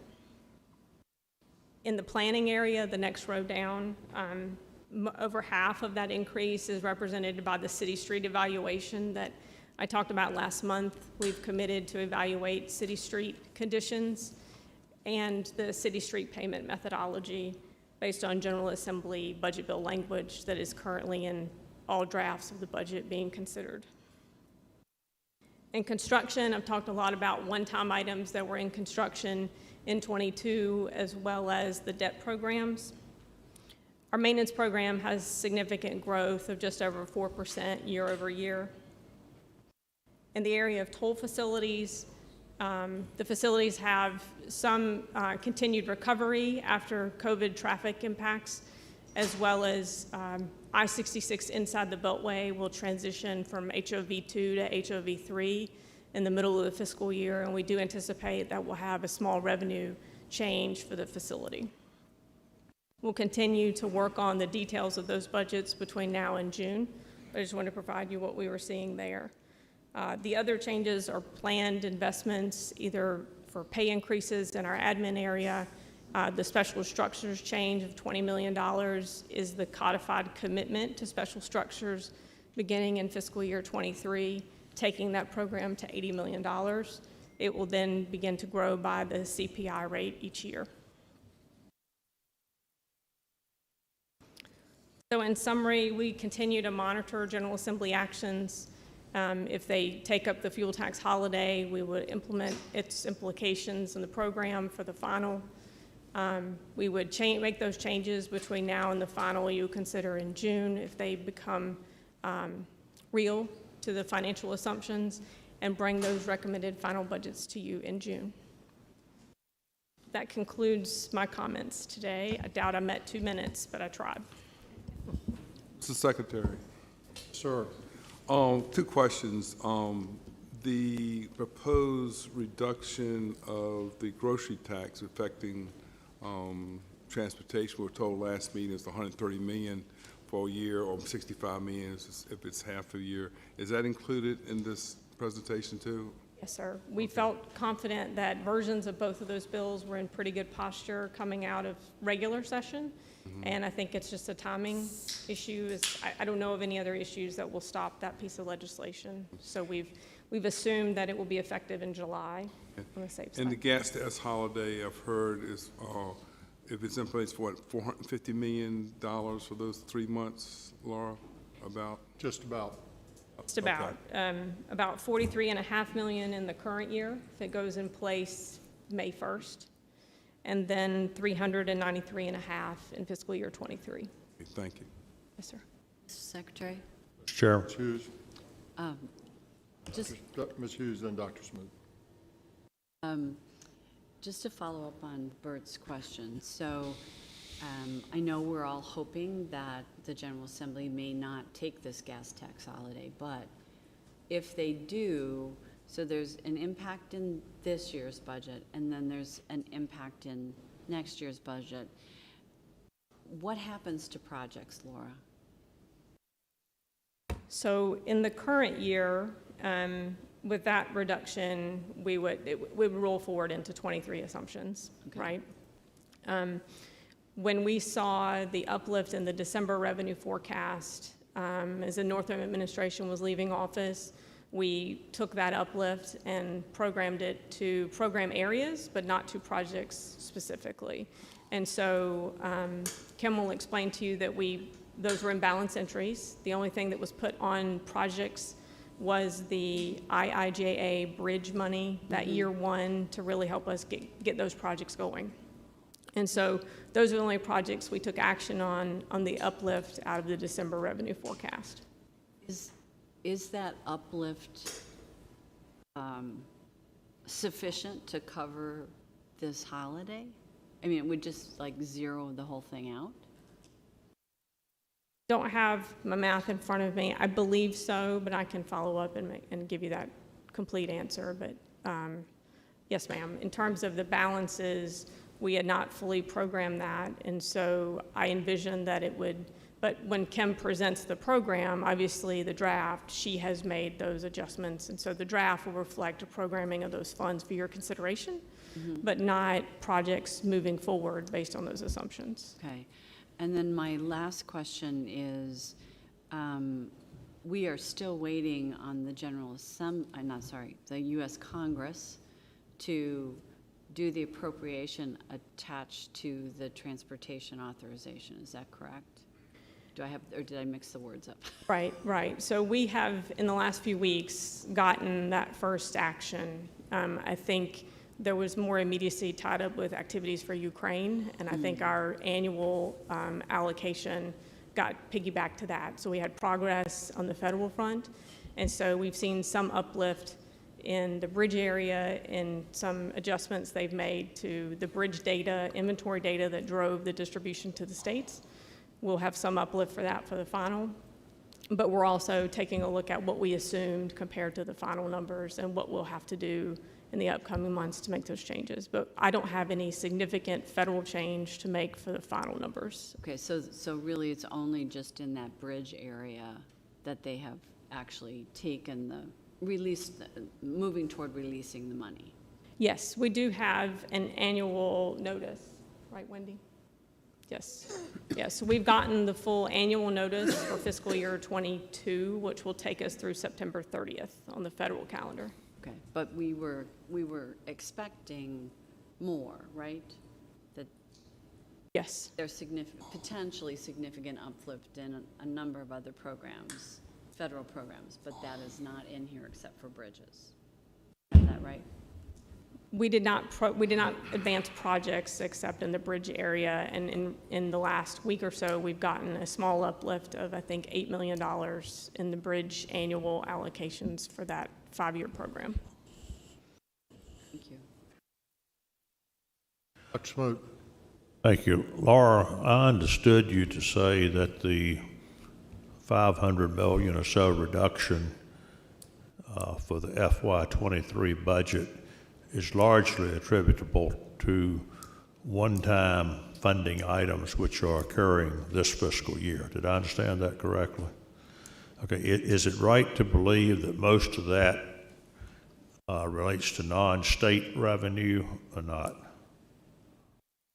That is correct. Okay. Yes, it's Thank you. either special programs or bonds. Thank you. Mr. Secretary? Mr. Merrill? Yeah, thank you. Very well put together. On page 8 of the draft budget presentation, it presents funding for 81 goes from 280 million to 78, and the note says something about a Garvey amortization change. Is this purely a cash flow issue, or is it a postponement of some of the projects on 81? No postponement whatsoever. It's really just the programmed of debt. So in 22, we moved forward with bonds as well as TIFIA loan assumptions, and those allocations have been placed on projects. And so we do not have additional planned debt in fiscal year 23, but we are continuing the TIFIA process today. You'll hear from me in the next couple of months as we move that process forward, but that debt has already been programmed in 22. Thank you. Anyone else? So basically, this gas tax bill is not going to have any, not going to result in any current projects that are in the system being cut or delayed. It's real money, obviously. It's money, if we get it, we could use it. But there's nothing that's going to change that's in our, really, that's in our plan. Secretary, what do you base that on? What do you base that on? You said nothing be cut in the current projects?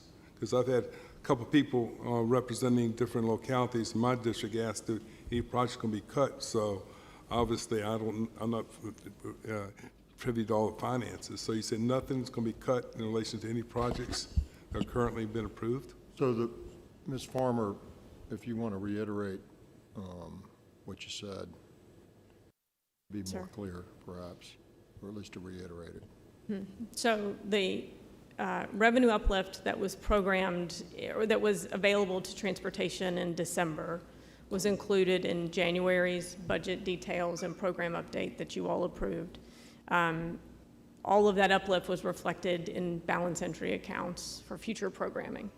So with the exception of that bridge rehabilitation programming, program for the feds, we moved. Stop right there. Yes, sir. So what is meant by that is we put it in a bucket, and we said to be determined, or a bucket that is for certain things, but projects to be determined. So we didn't put it on any one project and said Project X now has $50 million or $100 million on it. So you're talking about future projects down the road? Talking about any of the projects. So this was money that we thought we were going to get, right? From the federal government? Well, it's the uplift in state money. Okay. We thought we were going to get. We don't get it till we get it, but we thought we were going to get it. And out of caution, we didn't place it on any specific project and say we're going to do interchange X in District Y. Just parked the money over there. That this is there to be used at a later date. So if there's no identified project that money is on, so from that perspective, we're not cutting anything that we've already decided to do. As I indicated to you, it is real money. It is money that we could use in other places if we so desired. But there's no project in the plan right now, in our 6-year plan, in any of the districts that would be affected by either by slowing them down or reducing them or eliminating them based on this action. Okay, thanks. So if I could just, was one point of clarification. When Kim presents the 6-year program, she'll describe to you how the programming approach was done, because those monies were sitting, and so that they are based on project schedules. There may be the draft for your consideration will demonstrate funding being used. Where they could be used. Yes, sir. But It's at still this a point, draft. It's nothing we've decided is what I'm saying. So we haven't, you know, there will be in the 6-year plan opportunities if we have that money where we would use it, and we can endorse that or not. There's nothing that we've already decided that's out there, that's promised, if you will, would be changed. Mr. Correct. Secretary? Mr. Secretary, can I just ask a course. clarifying question there?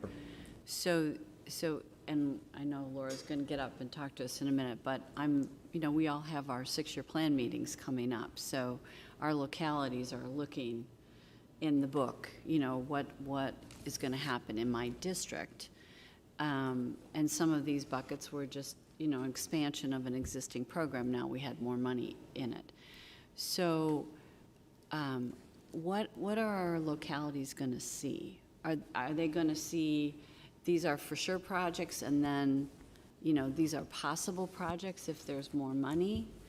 I want to make sure that we understand what they're seeing so that we're prepared for that when we're in these meetings. Fully understand, and I think when Ms. Pryor comes up, she will help us with that. Okay. So if you'll just hold on to that for a I'm moment. happy to hold that.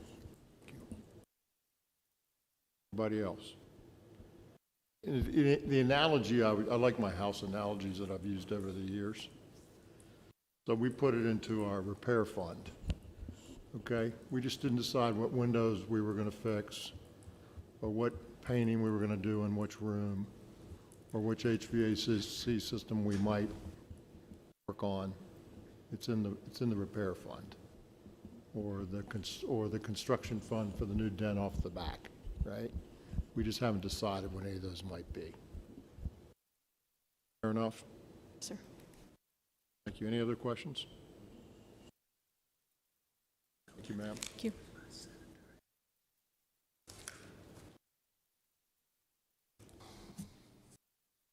So Tanyea, welcome. Nice to see you again. Tanyea, excuse me. Yay, yes. I see your smile, it reminds me. Wonderful. Like, yay. There she is. Yay. That's it. Great. My name is Tanyea Darrisaw, and I'm Chief Financial Officer for Department of Rail and Public Transportation. And today I have the pleasure of presenting to you what I hope is a brief FY23. Right? Brief. You may not have control over that. I may not. A brief presentation of our draft budget for FY23. The 6-year improvement plan is a financial representation of our approved applications from our grantees for FY23, as well as the out years are based on our estimated revenues. And that's really important because the budget is not that. The budget is based on our projected payments or cash out the door for over 2,000 projects. Those projects are our prior approved projects, our current projects, and then our new approved projects. Tanyea, when you're speaking for the benefit of the people online, just pull that mic a little bit more towards your mouth. Absolutely. That's much better. Thank you.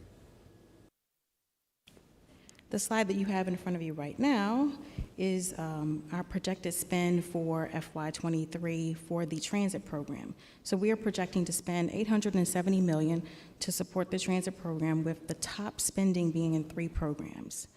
As you can see from the pie chart, there's 37% or $323 million that we are projecting to spend for WMATA, supporting capital and operating assistance projects, and that also includes the $50 million for the Passenger Rail Investment and Improvement Act, better known as PRIA. Likewise, we also have 25% or $215 million that we are projecting to spend to support the Operating Assistant Program. And then lastly, the third largest slice of this pie is 18% or $154.4 million, which is projected to support WMATA dedicated capital funding.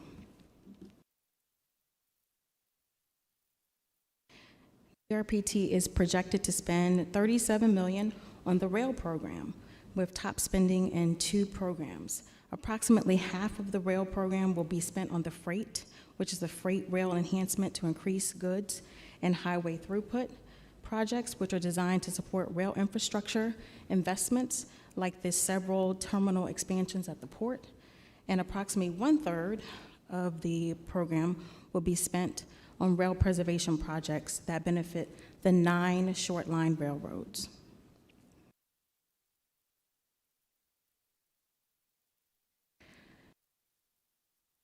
Every year, we identify for every new SIP project that is approved, we actually identify the funding source for each of those projects, which enables us to be able to put together the projected revenues for FY23. As you can see, we have several revenue sources that fund our projects, with the top 2 funding sources being the Transportation Trust Fund and WMATA dedicated revenue. Pursuant to Section 33.2, 1524 of the Code of Virginia, a specified percentage of total revenue deposited into the Transportation Trust Fund must be transferred to support DRPT's transit and rail programs, specifically 23% for the Commonwealth Mass Transit Fund and then 7% of the Commonwealth Rail Fund. Likewise, 14% of the revenues that we are expected to bring in this year are from the WMATA dedicated revenues, and that's the $154.5 million that we receive from the regional WMATA capital fee.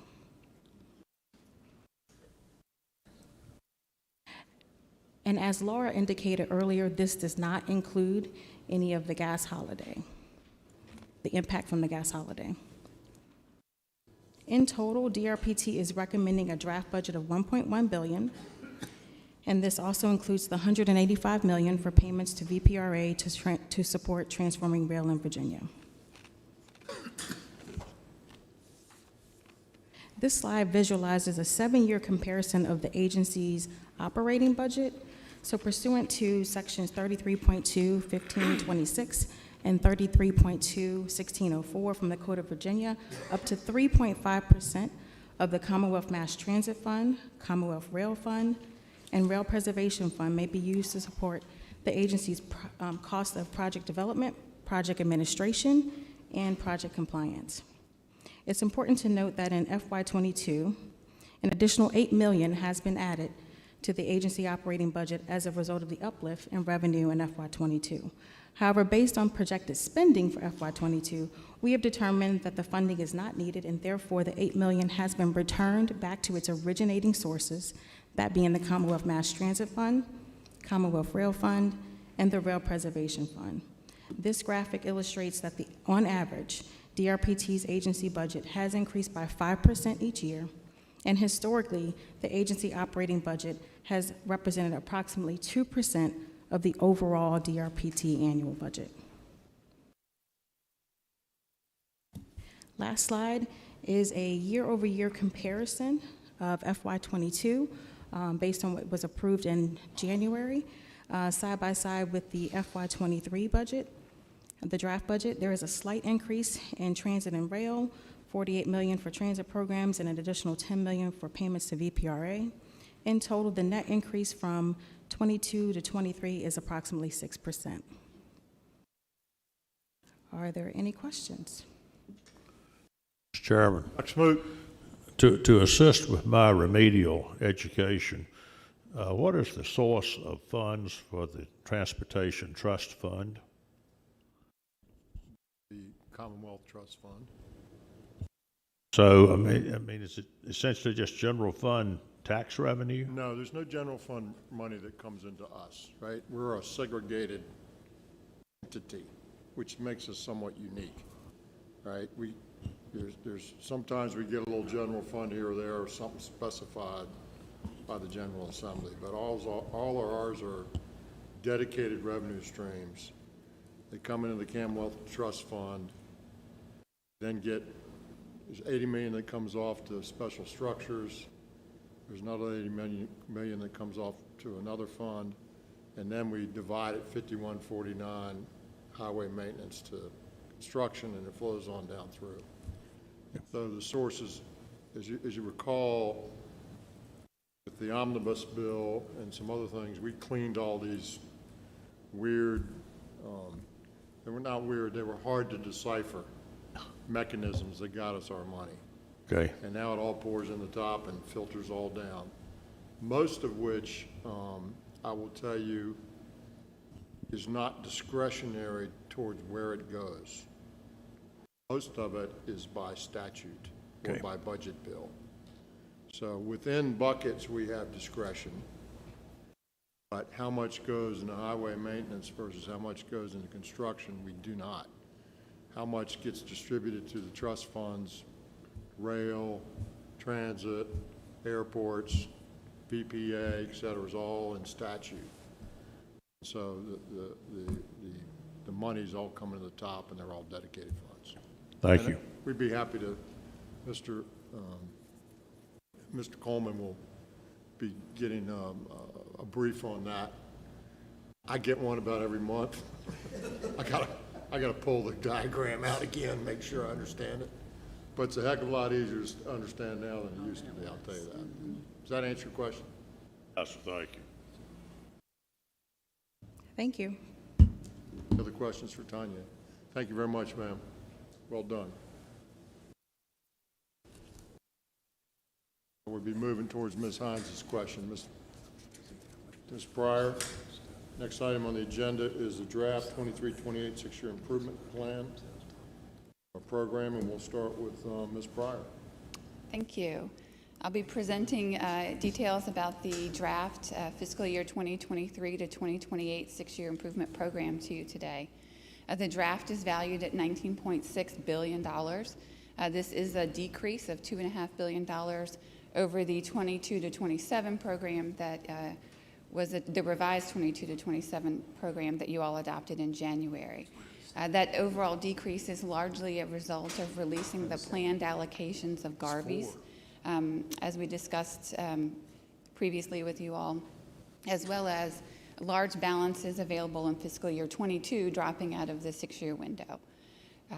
The program includes $856 million in debt service and supports funding for about 4,500 projects.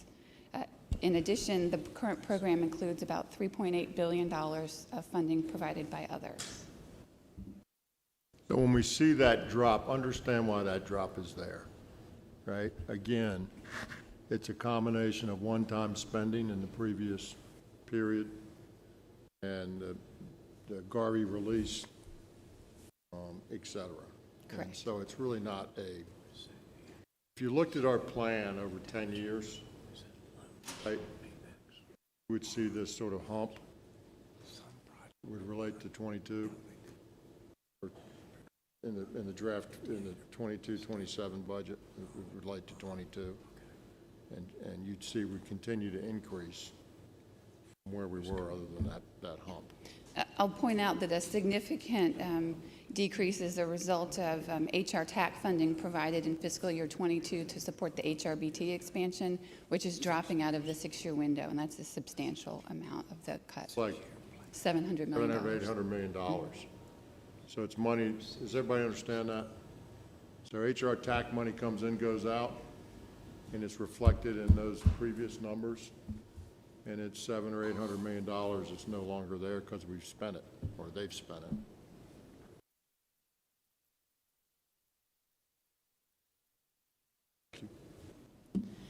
This slide shows the impact or the six-year total of various major funding programs in the six-year program. And I've shown the change since the 22 program that was adopted in June, the revised program adopted in January, and the current proposed draft six-year program. You can see that in general, all of the programs are maintaining or slightly increasing. The decrease you see in construction district grant and high priority, again, is a result of the release of the planned allocation of Garveys. Continuing on, these are additional major programs, again, generally staying constant or slightly increasing over the 6 years. These are the 6-year totals for the new funding programs identified in the new infrastructure bill. You'll note some fairly significant changes to these programs, and I'll walk through some of the reasons for those. The decrease in the carbon and the protect programs are due to the fact that we're using soft match instead of added state match, as we discussed last month. The bridge rehabilitation program is decreasing because that's a 5-year program. So the FY22 $107 million drops out of the 6-year window and isn't replaced in the latter years of the program. The vulnerable road user program in the 22 and the revised program, we planned for 6 years of that allocation. That's a carve out of the existing federal safety program. If we trigger that carve out, we must put aside 15% of HSIP for vulnerable road users. We anticipated that we would trigger that all 6 years. Now we know that we only trigger it for fiscal year 23, so we've returned those planned balances back to the HSIP program for allocation through the Virginia Highway Safety Program. If we trigger it in future years, we'll do that carve out. Vulnerable road user money and the state safety money, the state safety program, can be used essentially the same way, so we're able to continue to do the same sorts of projects. Again, the final change to the electric vehicle infrastructure program is largely due to updated tables from the Federal Highway Administration. The bridge formula allocations, which is of course the new program, has been fully allocated to projects at this point in the draft. The other new programs are still sitting on balance entries. We are working on the plans that you all approved funding for last month. And once we complete those plans and get guidance from the Federal Highway Administration, we can begin allocating those to projects. Mr. Secretary? Ms. Hines.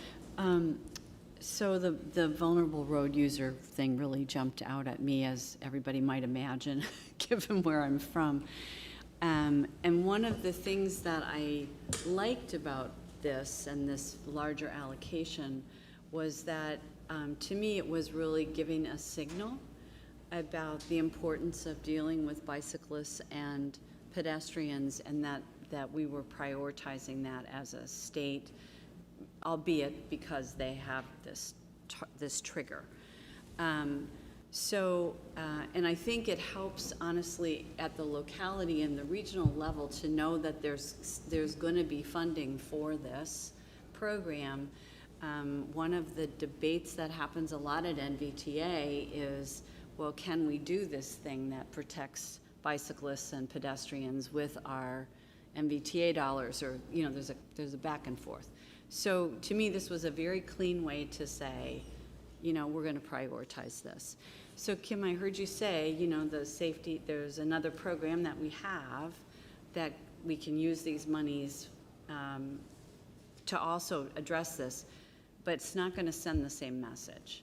And so that's my concern, is 5 years of saying we're going to make this kind of investment for vulnerable users has, I think, a very positive effect on how people plan, how they spend money at the local level. And so that's my concern about this. If we're really close to 15%, I just think we ought to do it for 5 years and acknowledge that and move on. So my opinion. Commissioner. Mr. Chair, Ms. Hines, I'd say that, and I think Kim, you were going to probably jump in and say the same thing, that the Highway Safety Improvement Program that we have and the systemic plan that we presented, I want to say December, January timeframe, Mark Cole at the time presented a suite of systemic improvements, one of which was dealing with vulnerable road users. So whether it is being carved out here or whether it's being carved out within the HSIP program as a whole, we're already doing this.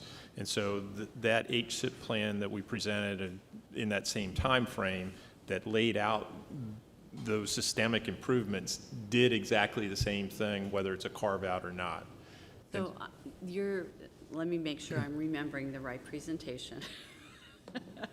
This is the one where we're putting the back plates on the stoplights, and we're doing the curves, and we're talking about zebra striping. And there was a carve out in there for vulnerable road users, bicycle and pedestrian activity, advancing the pedestrian safety action plan work that has been ongoing by the department, and we have that carved out for the next several years already. So Maybe it'd be helpful if somebody points me at that again so that I can we'll speak a certainly little take bit that more. back and be able to send that to you. I think the most important part here is what Kim's trying to allude to, whether we have a dedicated carve-out or not. The HSIP program that we have in place is already accomplishing one and the same. Well, and, okay, well, point me at it. I mean, one of the other things I hear, and again, from the jurisdictions that I represent, is sometimes the hot spot isn't always obvious. Sometimes, you know, it's where the ramp comes up off of the parkway, and all of a sudden we have a major issue. So the flexibility to address some of that, I think, and I recognize it's not necessarily directly on the highway, but it's highway related. So point me at it. I think what the commissioner is saying, what I'm understanding, Ms. Hines, is whether we do it here or whether we do it there, we're still doing it. Right, and I want us to communicate clearly that we are doing it, and a lot of people are looking at this and saying, feeling that we're not, that because we didn't hit the trigger, we're backing away from this as a commitment. And so I want us to be sure we're communicating. Understand, sure. Pryor. Okay. Every 2 years, after we conduct the needs assessment for bridges and pavements, we update the distribution factors for state of good repair. This table just shows the updated distribution percentages for VDOT and locality deficient interstate and primary system pavements, as well as poor or structurally deficient national bridge inventory structures. There is about $72 million available for new VDOT paving projects and $32 million for new locality paving projects. Generally, that equates to the first year of programming, to 1 year of programming, since we do paving projects every year. In terms of VDOT and locality bridges, we have about $403 million available for new VDOT bridges, generally based on the amount of allocations available in fiscal years 27 and 28. Same thing for locality bridges. We have about $129 million available for new bridges. This table just shows the breakdown of paving through the State of Good Repair program, the value of the paving program by district for VDOT assets as well as local assets, a total investment of $83.5 million. State of Good Repair bridges for VDOT and locality structures. This shows the breakdown in terms of the number of new bridges, the proposed allocation by district. This represents a total State of Good Repair investment addressing 41 bridges and $528 million. I'll point out that the proposed investment exceeds what I told you was generally available, and that was because we've utilized a portion of the uplift in prior fiscal years. In addition, I'd point out that 5 of the locality bridges are also funded with a portion of the bridge formula funding provided through the infrastructure bill. This table shows the proposed use of years 2 through 5 of the new bridge formula funding. We're proposing investment in both VDOT and locality structures, a total of 61 bridges, and an investment of $429 million. The funding here is only the bridge formula funding, and again, I'll point out that 5 of those bridges also have some State of Good Repair funding on them. I thought it would be helpful to show a combined bridge investment slide. So this slide combines the State of Good Repair investment and the bridge formula investment, and you can see that we are investing in 102 structures for a total of $955 million.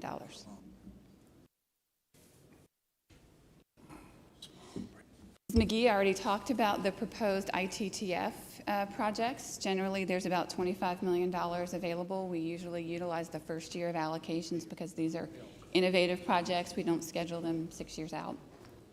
This table shows the number of projects per district and the proposed allocation. There's a total of 18 projects with an investment of $34.5 million.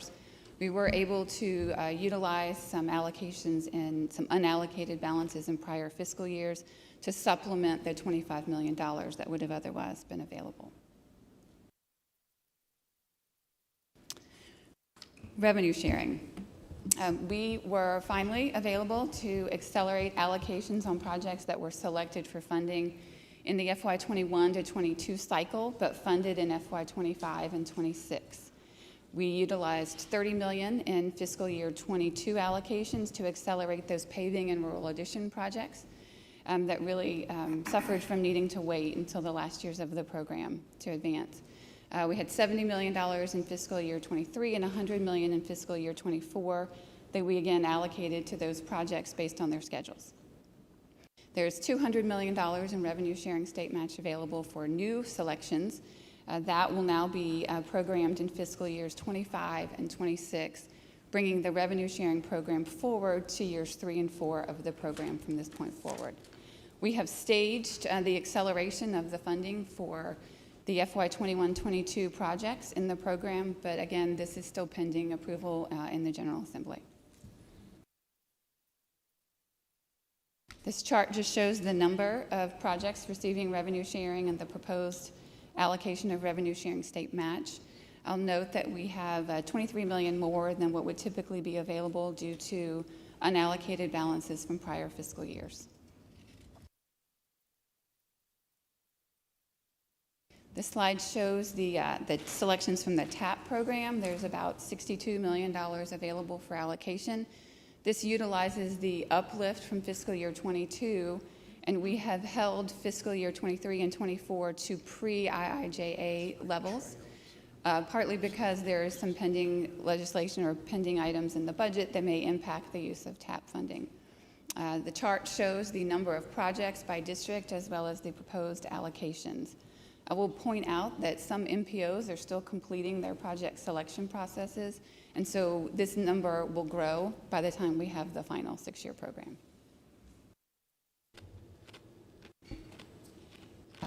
In terms of next steps, we recently received notice from the Federal Highway Administration that $28.8 million for 14 projects was approved in the appropriations bill. This chart lists those community project grants by district and the proposed allocations. As soon as we get clarification from FHWA on these amounts and how to go about utilizing those funds, we will pull these projects into the program and allocate those resources to them. Hopefully we'll be able to do that in the final program. We will once again be conducting spring public meetings in person. These start April 25th and run through May 12th. The first meeting is in Fredericksburg. Once we complete those public meetings, we will, and have the final budget, we will make any necessary adjustments to the draft program reflected in the final, which will be presented to you in June for approval. With that, I'd be happy to take any questions. Thank you, Ms. Pryor. Any questions? Just have one question, Mr. Chairman. Sir, Mr. Merrill. If I get this right, to the previous conversation, if the gas tax is approved, there's a reduction of funding of roughly $430 million or $440 million, what I think I heard Ms. Farmer say. $40 million this year and $390 million next year, plus or minus. Your point was that there is money in your repair bucket that would go to replace that $400 million. My point was there is no specified project that is in our plan would be impacted by either shortening it, canceling it, not doing it, cheapening it. Because when we program this money, potential money, this forecasted money, we generally put it in balance entry accounts without putting it on a specific project. So the money is, you know, to my earlier point, I don't want to pretend like the money's not real. It is real, right? But we put it in the, you know, we put it in our savings account at our house before we had a discussion amongst the family members as to what rooms we were going to paint, what gardening we were going to do, what addition we were going to put on the house. We haven't decided any of those things. So the money's sitting out there, or was sitting out there, is sitting out there. I mean, it's all forecasted to begin with. but it was put out there in a general bucket or general buckets, and without any description of exactly how we were going to use it. No, I understood. So you won't be expecting to see a project change or slip that's in the plan. I understand that, but to your earlier point, that $430 million is real money. Of course. And so the question is, if the gas Still tax. forecasted money. If the gas tax holiday is not approved, does that free up that $400-something million for additional project allocations over the 6-year plan? Okay. If I could just, as a reminder, all of that funding is sitting on balance entry accounts, as the Secretary indicated, pending completion of our regular project selection processes for SGR, Smart Scale, Interstate Safety, et cetera. To date, the only one of those processes we've undertaken is State of Good Repair. And so there hasn't been an opportunity to even put that funding on projects to date. Mr. Secretary. Ms. Hines. So Kim, I'm looking at the funding allocation summary, the statewide summary that's like on page 7 of the SIP. We got emailed the SIP, so that's what people are going to be. I just want to be clear. I do want to go back to my question, just so I can be clear about what I just looked at at Northern Virginia, and I see, so many dollars in each of these funds, and then I see lots of project pages. So per what the Secretary said, there's no project pages sitting there that have this money. From that balance entry account, money hasn't been allocated to Northern Virginia. Is that correct? That's correct. Okay. Well, can I clarify? Yeah. The money has been allocated to Northern Virginia's district balance entries for State of Good Repair, for district grant, for high priority. So those dollars are actually showing up in those lines, Yes. just as part of a total? Yes, you can find the balance entry line item in your district program and see how much is sitting on it. Oh, shoot, it's on page 305. Yes. The funds flow. A lot of these funds are directed to specific places. So what Ms. Farmer's talking about is we've directed it to specific balance entry accounts that in some cases are associated with certain districts, she's indicated. So it's sitting there in a Northern Virginia balance entry account for certain things. Right. We just haven't determined what those certain things might be. Those certain things are, right. And it's the same for every district. Every district would have that same situation. But it's not evident from looking at the summary page how much is assigned already to a project versus how much is in the balance entry. Is that correct? That's correct. That's just a summary of the allocations in Northern Virginia district. Okay. Right. Thank you. Do you see what I'm saying? It's like, so if people went through and they added up the projects, it wouldn't necessarily add up to the whole amount in State of Good Repair. That's correct. Okay. Be less. The balance entries are shown in the program, so if they added up every line item in your district section, it will add up to that number, I promise. So there's a balance entry. The balance entry line. Yes. And I can point you to that if that would be helpful, or provide a list of them to you. I'm just trying to understand how it's constructed. We don't usually have this. I'm glad you're looking at it in detail. We put a lot of work into it. We've always had these balance entry lines. Excuse me? We've always had some balance entry lines. We have. It's But nothing not- new, it's just how much money's in them. Exactly.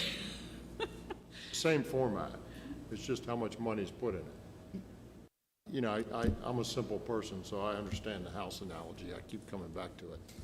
It's called my maintenance fund or my construction fund. And I don't know, and it's my Northern Virginia house in your case, right? I just don't know which project it's going on to. I know. I'll just say to you that as you've said to me, Northern Virginia is different. And people do look at this very carefully. So I just want to be sure I understand. You have an engaged constituency, and we think that's good. I am not complaining. I just like to know the answer. So we'll help you if there's any further questions. We'll definitely do that. No other questions? That's all I have. Thank you. Thank you.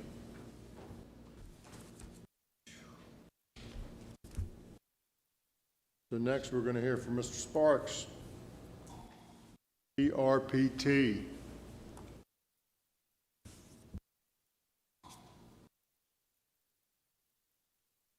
Ms. Stock and Ms. Darrisaw.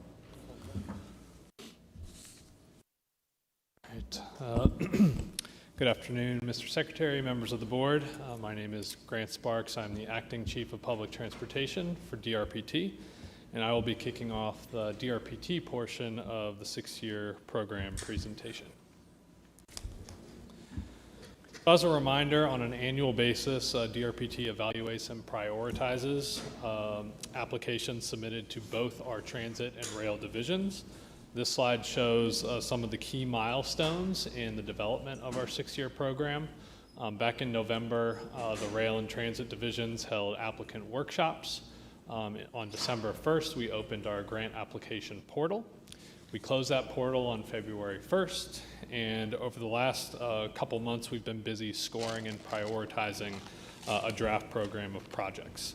From here, we will participate in the public hearings for the 6-year program, and we'll come back to you in June for final approval. Now I'm going to talk a little bit about our transit program. Just as a refresher, the merit program is DRPT's process for prioritizing transit investments in the Commonwealth. As part of this process, we start by reviewing existing and executed grants with our agencies, the progress of their projects. We review their transit development plans and transit strategic plans, and state of good repair needs when making funding decisions.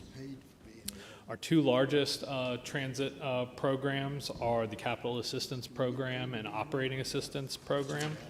The capital funding decisions are based on a prioritization process defined by CTV policy and focuses mostly on state of good repair needs and minor enhancement needs. And for transit operating assistance, DRPT allocates funding based on a formula which includes both sizing and performance metrics, which are also defined by CTV policy. Here's a snapshot of the capital funding requests that we received this year. We received a total of $122 million in state-controlled capital funding, that is state and federal funding, across 444 individually evaluated projects.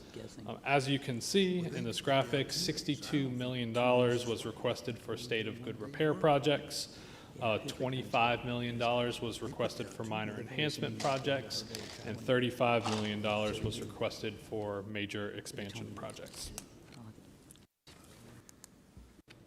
Switching to our recommendations for funding, as you can see, our capital program is mostly an SGR program, which is consistent with previous years.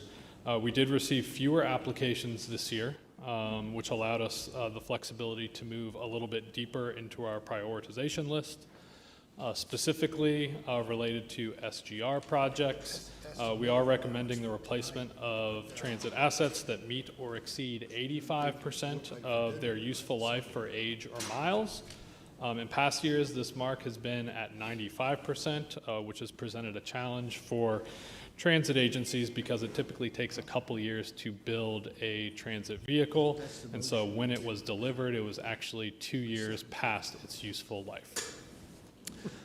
We also dipped a little bit further into our minor enhancement project list, and we will be recommending funding for projects with a score over 13.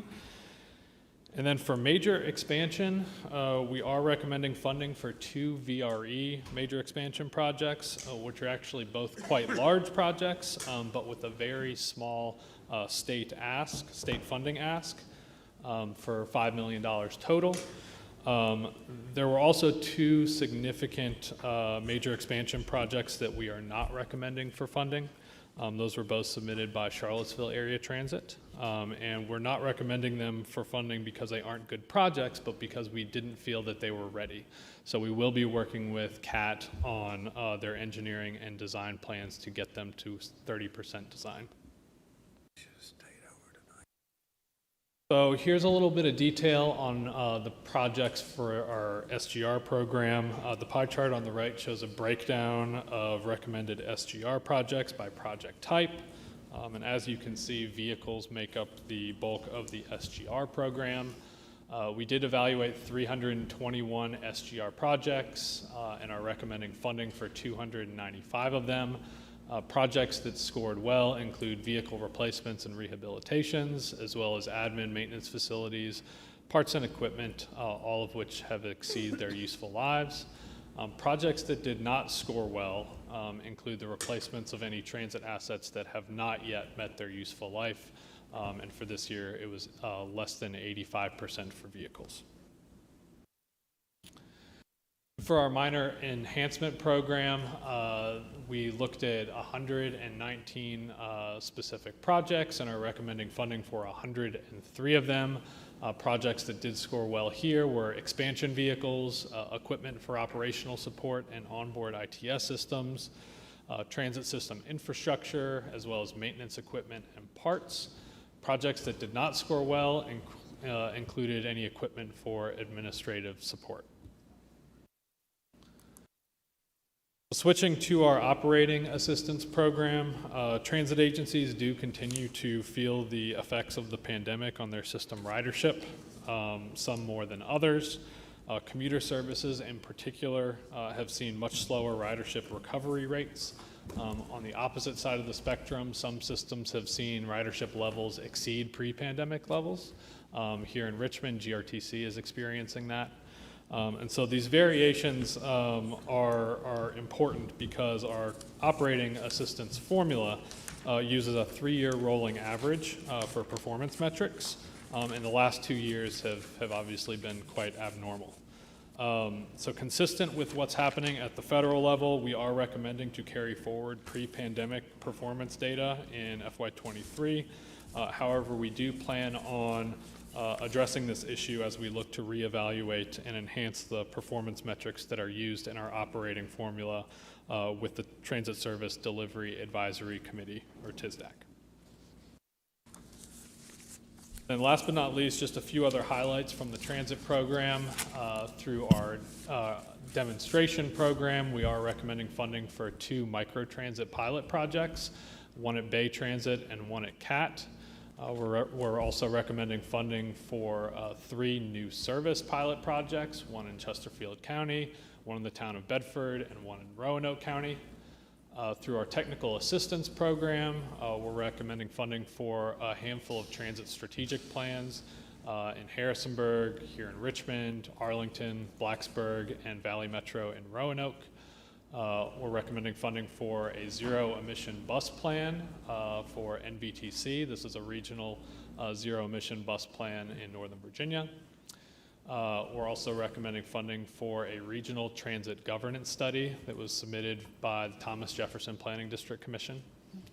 And lastly, through this program, we're recommending funding for a handful of commuter assistance program, or CAP, strategic plans. And then the last thing I wanted to point out, that we are recommending funding for 2 zero fare projects, one in the city of Fairfax and one in Petersburg, and 1 regional connectivity project for PRTC. Both of the zero fare and regional connectivity projects are under our TRIP program. So that is all. Sure. Mr. Stant. Yes, sir. Thank you, Mr. Zero fare, do we reimburse the localities for that money that they would have received had they been getting fares, or exactly how does that work? Mr. Brule, you want to take that one? So for the TRIP program, we do reimburse based on the ridership and a calculation of what the fare would have been, and we monitor the performance of the systems through the prosecution of that pilot program. Can you elaborate on the monitor of the performance? Sure. We look at performance data. For all the TRIP funding recipients, whether it's zero fare or it's regional routes, they're required to provide us performance data on a quarterly basis, and we have the ability to modify any of those pilot projects or even continuation of the pilot projects depending on the performance. So they've got pretty rigid performance and reporting requirements.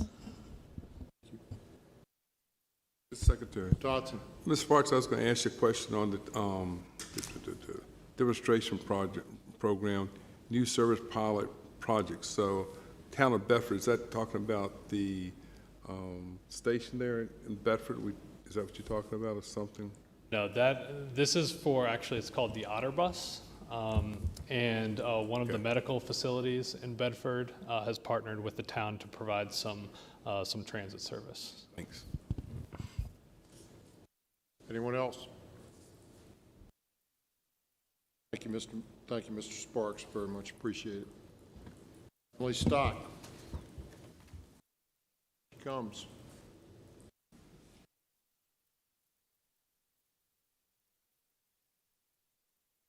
Afternoon. Good afternoon. Thank you, Mr. Secretary and members of the board. I'm here to talk about Department of Rail and Public Transportation's 6-year improvement program for the rail division. And I'll start out by talking about the rail preservation program.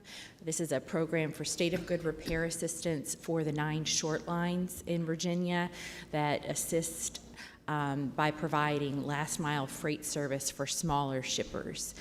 So they play a unique role in Virginia.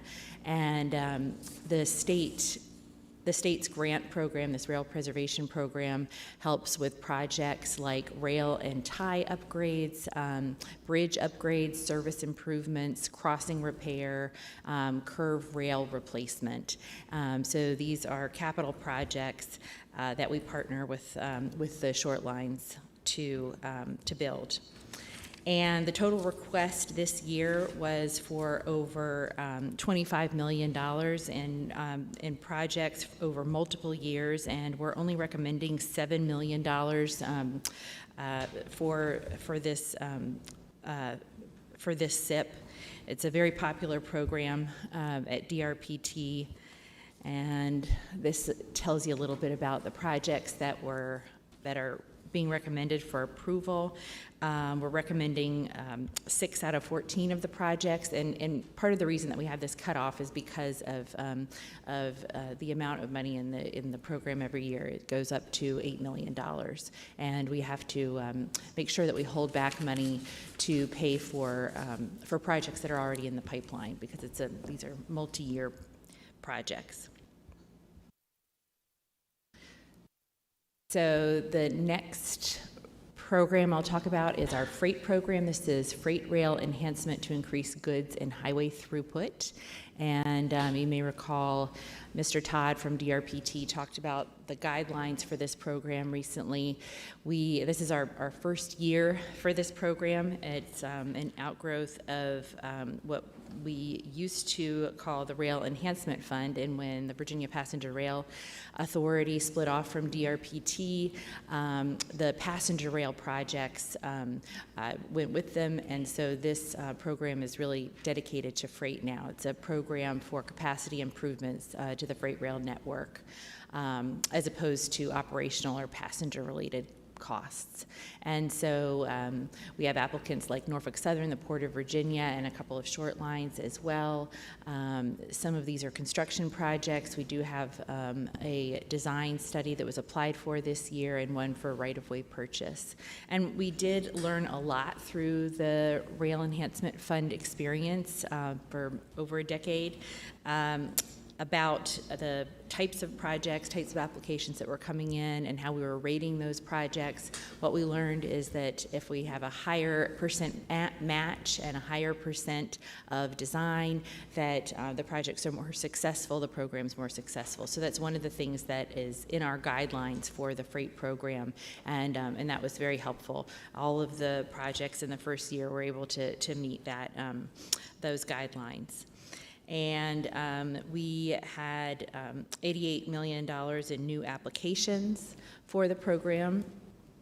We were able to approve 5 out of 6 of those, and we're hoping to fund the one study that was applied for in a later year. But this is a snapshot of how those projects shook out in the scoring process. And I'm going to turn things back over to Tanyea Darrisaw to talk about our financial summary. Secretary, I got one question. Oh, sure. No, West Rock application, which West Rock facility Hold up, is that? Tanya. Go ahead, Ms. Dodson, I'm sorry. I'm getting around deck. Which location of West Rock made the application? There's several West Rock Right. facilities of the state, I believe.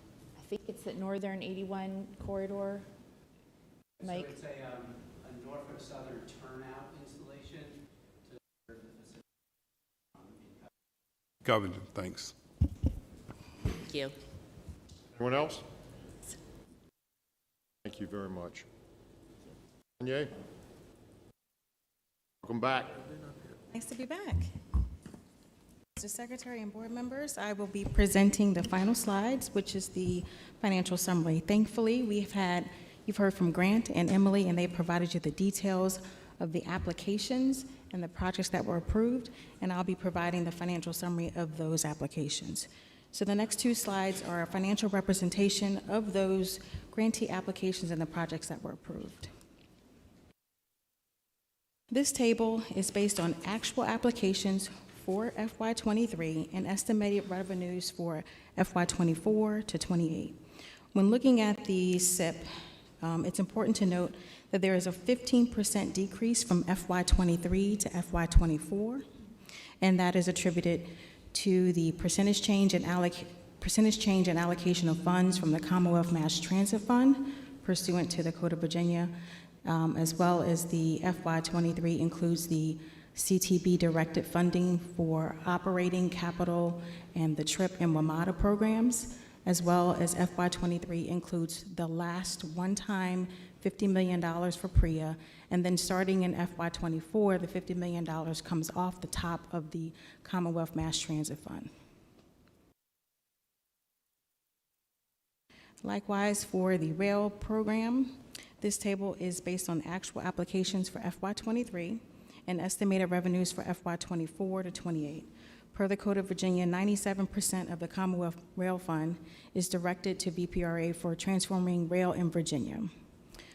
The allocation for the transforming rail in Virginia was provided to us by VPRA and reflects funds beyond the Commonwealth Rail Fund.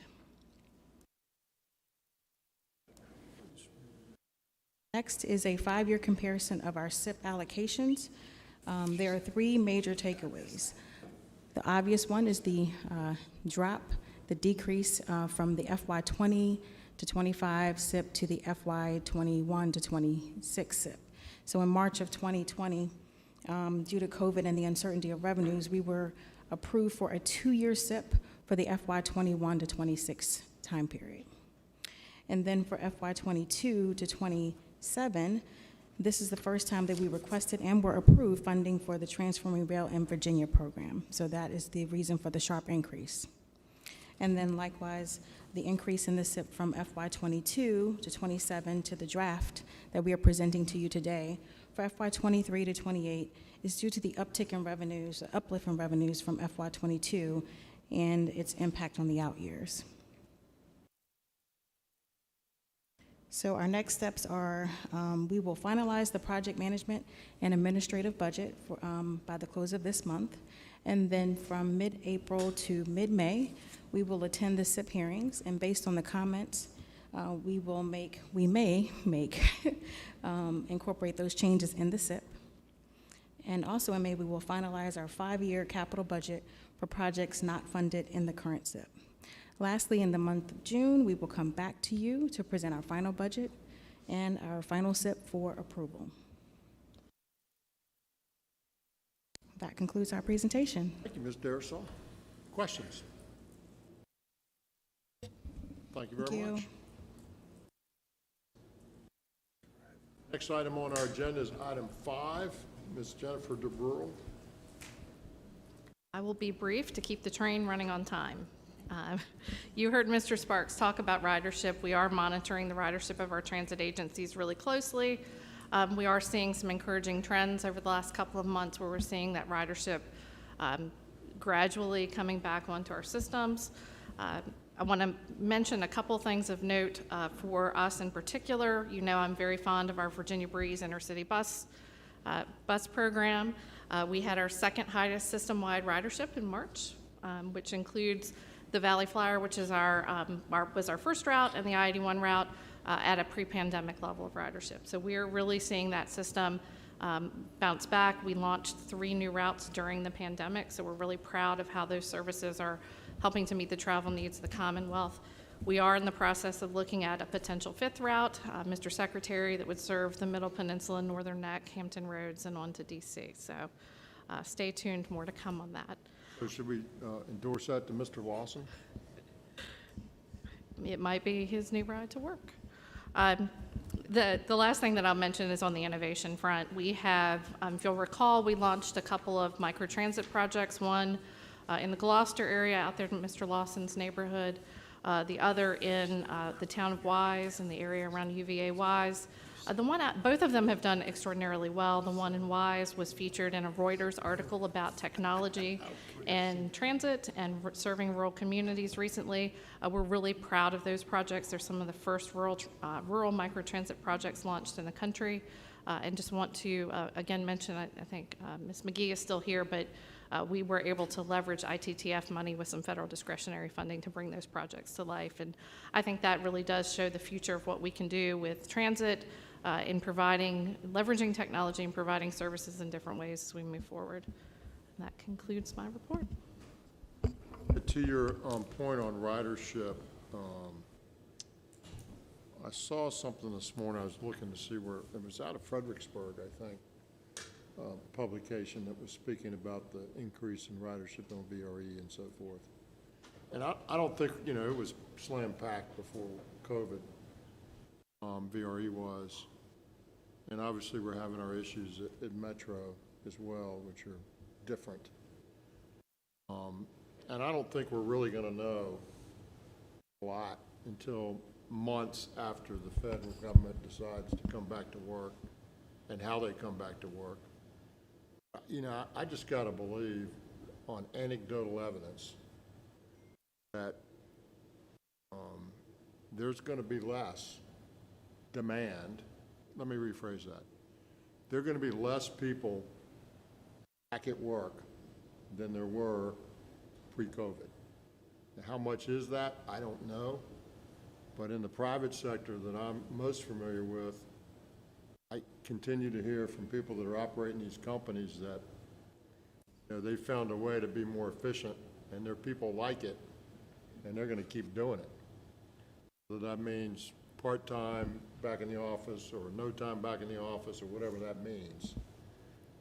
I think there's going to be a decreased demand for inner-city Class A office space, which is really sort of the target, that, if you call it the government Class A office space, that's really the target of this ridership.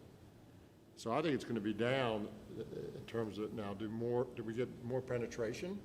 Maybe. Is it made up by, we get a higher share of the folks? Maybe. But there's got to be some downward pressure. I just don't know how much it's going to be. The pool may be smaller, but the penetration may be bigger. May be bigger. Yeah, so we'll see. I would also say that we saw bus ridership in the middle part of the day go up in Northern Virginia significantly. And so I think that some of our mistake may be to think of buses only as commuting, right, instead of as living. Saw that same metric happen on the highways, mm-hmm, where the patterns changed. Right. And you saw people out doing things during the day when they were supposed to be at work. Just saying. I think we have to be super careful not to sort of kill the goose. If you mess too much with frequency, if those buses only come every 30 minutes, people are not going to take them at all. And so frequency all day long may in fact be the thing that matters the most in spreading the opportunity to use the option more broadly, and thinking less of it as I go to work once and I come home once. Yeah, so I think the key for me, Ms. Hines, is that we are used technology and information to understand what the demand is, and then we give them what they want, what they Well, need. but I would say, Mr. Secretary, that my experience in being part of 2 bus systems, both in Arlington and with WMATA, was that people won't even consider getting on the bus if it's not reliable and frequent, because they want to get as close as they can to what they would have with their car. We're not disagreeing. Yeah. Okay, well, good, because I thought we were. I'm glad to know we're not. I'm saying we use technology and information to determine what that is. But if you wait, if you're basing it up off usage to make the prediction Didn't about say what's that. needed. Well, that's what I heard you say, so that's why I pushed back. Technology and information. Anyone else? Perfect. Mr. Britch, item number 6. Mr. Secretary, members of the board, I just have one item to bring before you today. I want to make you aware of a significant transfer that Kim Pryor is going to bring before you next month. You may be asking, why am I raising this point today? Because it is quite significant. During the 2021 General Assembly, the General Assembly approved a budget that included $93.1 million that was dedicated to the I-64 corridor. In particular, they had dedicated $93.1 million to complete the Hampton Roads Express Lane network. But there were some precedence conditions associated with that the Hampton Roads Transportation Accountability Commission had to achieve first. One was to complete a traffic and revenue forecast that looked at the summer traffic volumes. And based upon that revised traffic and revenue forecast, whether or not that was sufficient to complete the network without the use of the monies. Since that time, HR TAC has taken the traffic and revenue, has updated their traffic and revenue forecast, and has come back with their plan of finance that we have reviewed and have identified that, yes, HR TAC is short the funds to be able to adequately complete the Hampton Roads Express Lane network. So through those precedences that were set forth by the General Assembly, they have met their precedents. We have reviewed their plan of finance. We are accepting of their plan of finance that does say that they do not have adequate funds to be able to complete the Express Lane network without the 93.1. So the transaction that you'll see next month is going to be taking a balance entry account that had the $93.1 million that we put into a balance entry account last June in the 6-year plan as a holding pot for that money. And what you'll see is that we will be recommending for your approval the transference of that $93.1 million to segment 1A, which is in the vicinity of the I-564-64 interchange, which is on the Norfolk side of the Hampton Roads Bridge Tunnel. This is to create that ingress and egress flow out of the Express Lane network in that vicinity to create that 2-lane entrance way into the Hampton Roads Bridge Tunnel. So they are in need of it. Laura Farmer, her staff, and myself have worked with HR TAC's executive director and their financial advisors looking at their plan of finance, and we do recommend your approval in May of this transfer. It is needed to be able to continue to build out the Express Lane network that we've dedicated back to it. So with that being said, that's the only thing that I want to make you aware of in advance of next month. Mr. Chair? Any questions?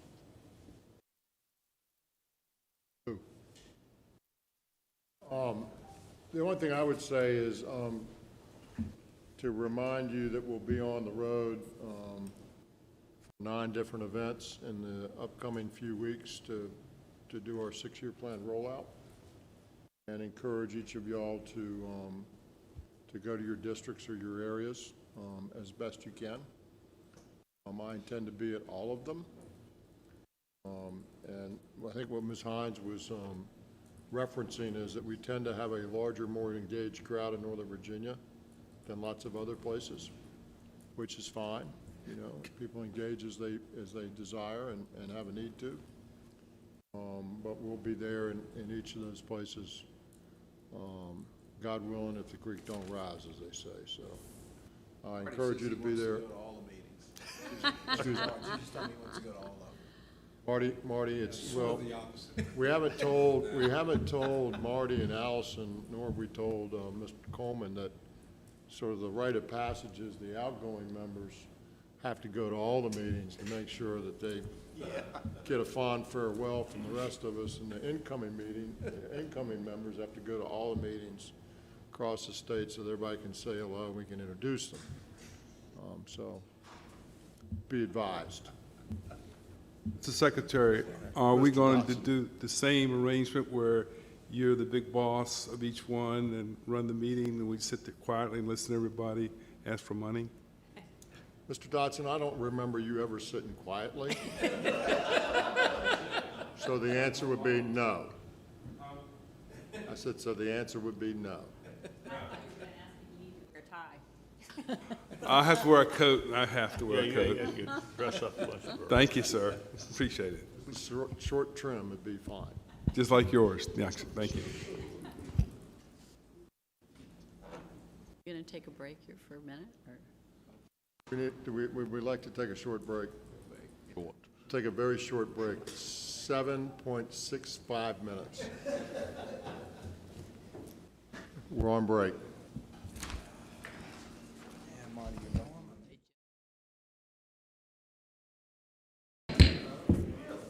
All right, folks.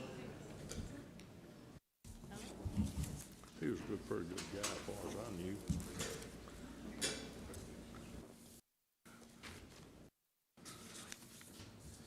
Carol has a new title. It's called Sergeant at Arms. She is. All right, roll on there. I gotta go. Murder extraordinaire.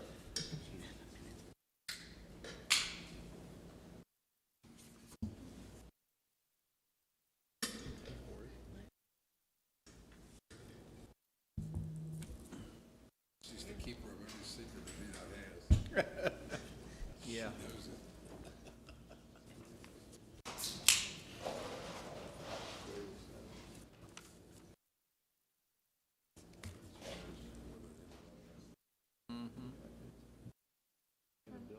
All right, we're going to move into the public, into the action agenda. The first item on our action agenda are public comments. Do we have anybody? No one has submitted any public comments. Is anyone here that would like to speak? All right, hearing none. The next item on the agenda is the approval of the minutes from March 15th, 2022. They were distributed. We have a motion and we have a second. All in favor say aye. Aye. All opposed say no. Any objections? All right, thank you.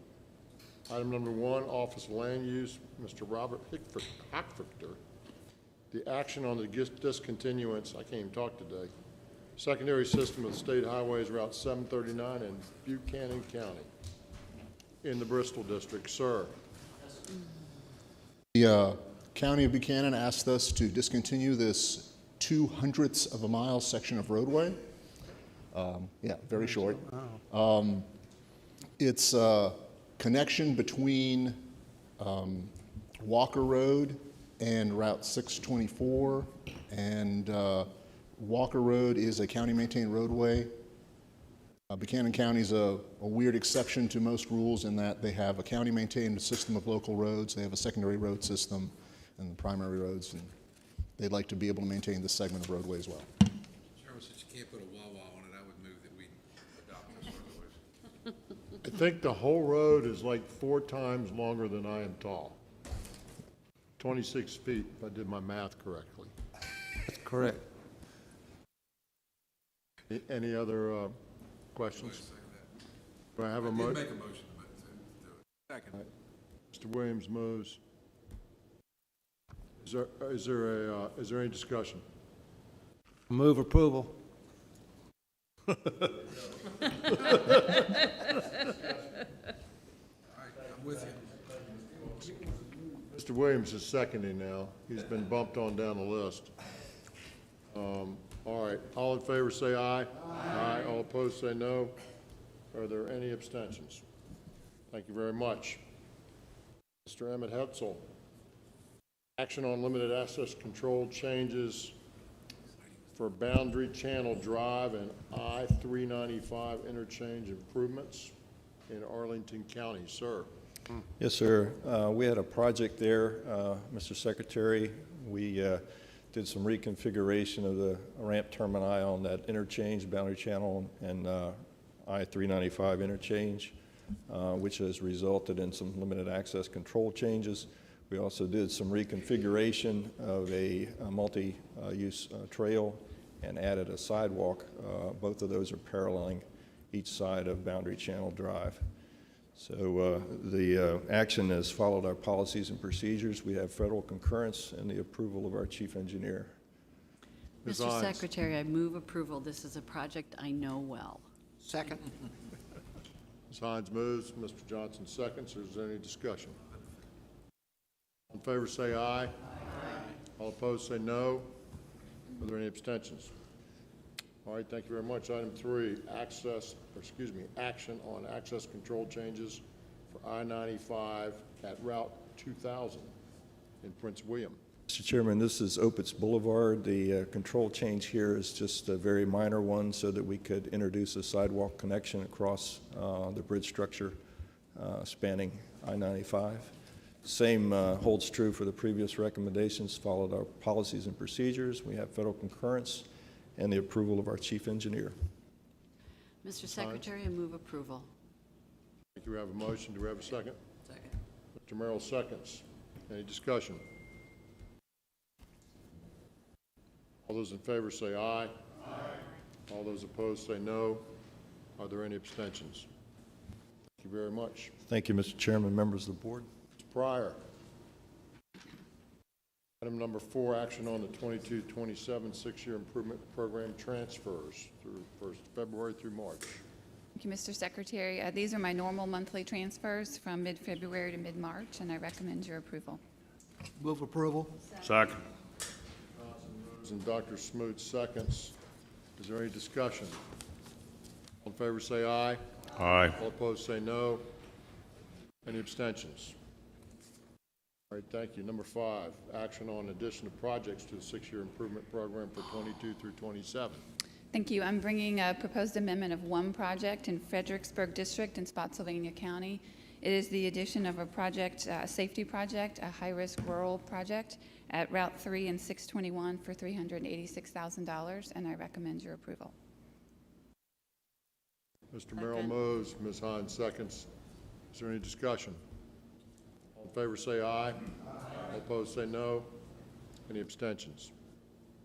Thank you very much. Item 6, action on smart scale project budget increase for Nike Park extension from Reynolds Drive to US Route 17 and Isle of Wight in the Hampton Roads District. Mr. Stan. I move approval. This is a project that was originally put in the 6-year plan in the first year. It was about a $4.8 million overrun. Isle of Wight came up with half the money, and we're requested to come up with the other half. Chief engineers approved it, and I move approval. Second. Coleman. Mr. Coleman. Second. Give Mr. Coleman a little taste of the action. With your permission, Mr. Johnson. Absolutely. Thank you very much. All right, there's a motion and a second and a supporter and Mr. Johnson. Is there any discussion? Just have a quick question. Yes, Mr. If I may. Was there any change in the scoring based on the added price? I will have to confirm and go back and look at my presentation from last month, but I believe it still would have been selected in the cohort. Thank you. Yes. I think you're right. Thank you I think for she reminding told me us of that. that last Yes, one. thank you. Appreciate it. That's important. That's an important point. I'd like to understand. She did bring it up. It was in your presentation. Thank you. All right, we have a motion, a second, and a sub-second. Any further discussion? All in favor say aye. Aye. All opposed say no. Any abstentions? Thank you very much. Ms. Lori Snyder. Action on locality land conveyances on Waddell Street, City of Lexington, located in the Stanton District. Yes, sir. Good afternoon. We have received a request from the City of Lexington for the right-of-way for Waddell Street, and the reason that we would need your approval is this land was originally acquired as part of Rockbridge County, but subsequent to that has been made part of the City of Lexington. They currently maintain it, so this act would simply officially transfer the road from the secondary system of state highways to the urban road system of the City of Lexington. VDOT has reviewed, and we recommend your approval. Mr. Merrill? Move approval. It's a short section, about 600 feet. 10 times my height. Or 9.5. Is there a second? Second. So we have a motion and a second. Is there any discussion, further discussion? All in favor say aye. All opposed say no. Are there any abstentions? Thank you very much. Number 8, the action on Henrico County Rail Industrial Access Project located in the Richmond District. Mr. Todd, welcome, sir. Good afternoon, Mr. Chairman, members of the board. Today I have a rail industrial access project for Mondelez International located in Henrico County. We presented on this last month. It has a score of 70 points in the scoring process with a minimum 50 requirement. And so I recommend approval. Move approval. Second. Discussion? All in favor say aye. All opposed say no. Are there any abstentions? All right, thank you very much. Thank you. Mr. Pittard. I do love that pronunciation. It makes you sound so dignified in some ways. It is actually correct. This is the last item between this body and dismissal. So I want a clear presentation. It takes at least 20 or 30 minutes. Perfectly understood, sir. So the action on the fiscal 2023 capital expenditures and projects for the Virginia Passenger Rail Authority, sir. Sir, thank you, members of the board. I'm here today to seek your approval of the fiscal year 23 capital projects budget for the Passenger Rail Authority. It is in our enabling legislation to seek your approval of our budget each year, but beyond that, y'all are providing a significant amount of funding to the projects that we are pursuing. So therefore, it just makes sense to get your approval. With that, we did do a presentation on February 15th to this body. We had some feedback. We incorporated a little bit of verbiage change. No financial data changed as a result of that feedback. With that, I would seek your approval of our FY23 capital budget. So moved. Ms. Hines moves. Second. Mr. Johnson seconds. Mr. Coleman, for your information, just a little bit of history. When we separated the passenger rail from the freight rail and took it out of DRPT and created the Virginia Passenger Rail Authority, we maintained sort of a parent relationship in terms of board, in terms of budget, and in terms of funding. So they have their own board and their own operations, but we have our tentacles throughout them so that we can ensure that the CTB and the administration is properly represented and properly involved. Secretary, just a question. Sir. I guess there was no movement in additional capital expenditures put in for stations that was discussed for rail stations? Yes, actually, from last year to this year, we did add some. Did add, how much was added? Approximately $12 million over, it's a 6-year capital budget. So over that time frame, we added about $12 million. Specific projects or just in case something like, for instance, a Charlottesville station might come up for purchase or? Sale. Yeah. It was not for specific projects. Okay. We're still looking at ADA requirements of all the stations that we own and that we're responsible for those requirements now. And when we finish that, that's what we were planning for, and then also state of good repair for those stations. Right. But we also are aware, as you said, the Charlottesville station, that there's, Are we flexible enough if something like that would come up and present itself, we are able to take some type of action or not?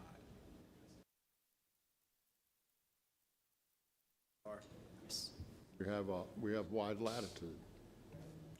Mr. Brewer, I think we've talked about in the past getting a more comprehensive understanding of our stations. Yes. And their ownership and needs and so forth and so on. You know, we've got this New River Valley venture, and Roanoke has no station, right? It's just a siding. So it'd be good for this body to get that on the agenda. I'd really like to see that. All the stations. We can do that. We'll work with Steve and DJ and Mike and the team at VPRA to pull that together. Fantastic. So I think we had a motion and a second. Did we have a motion and a second? Is it Ms. Hines and Dr. Smoot? It is now. Yeah, it was. Perfect. Any further discussion? I just had one question, Mr. Chairman. Mr. Merrill. Is the amount that we're approving the $595 million? that is correct, sir. All right, everybody good? All in favor say aye. Aye. All opposed say no. Are there any abstentions? Does anyone have any new business to come before this body? Again, welcome to you, Mr. Coleman. Glad to have you here. You all be safe on your way home, and thank you for all you do. And we will see you, if not before, in May. See some of y'all in April as we get on the road. Next week. Sir. This meeting's adjourned.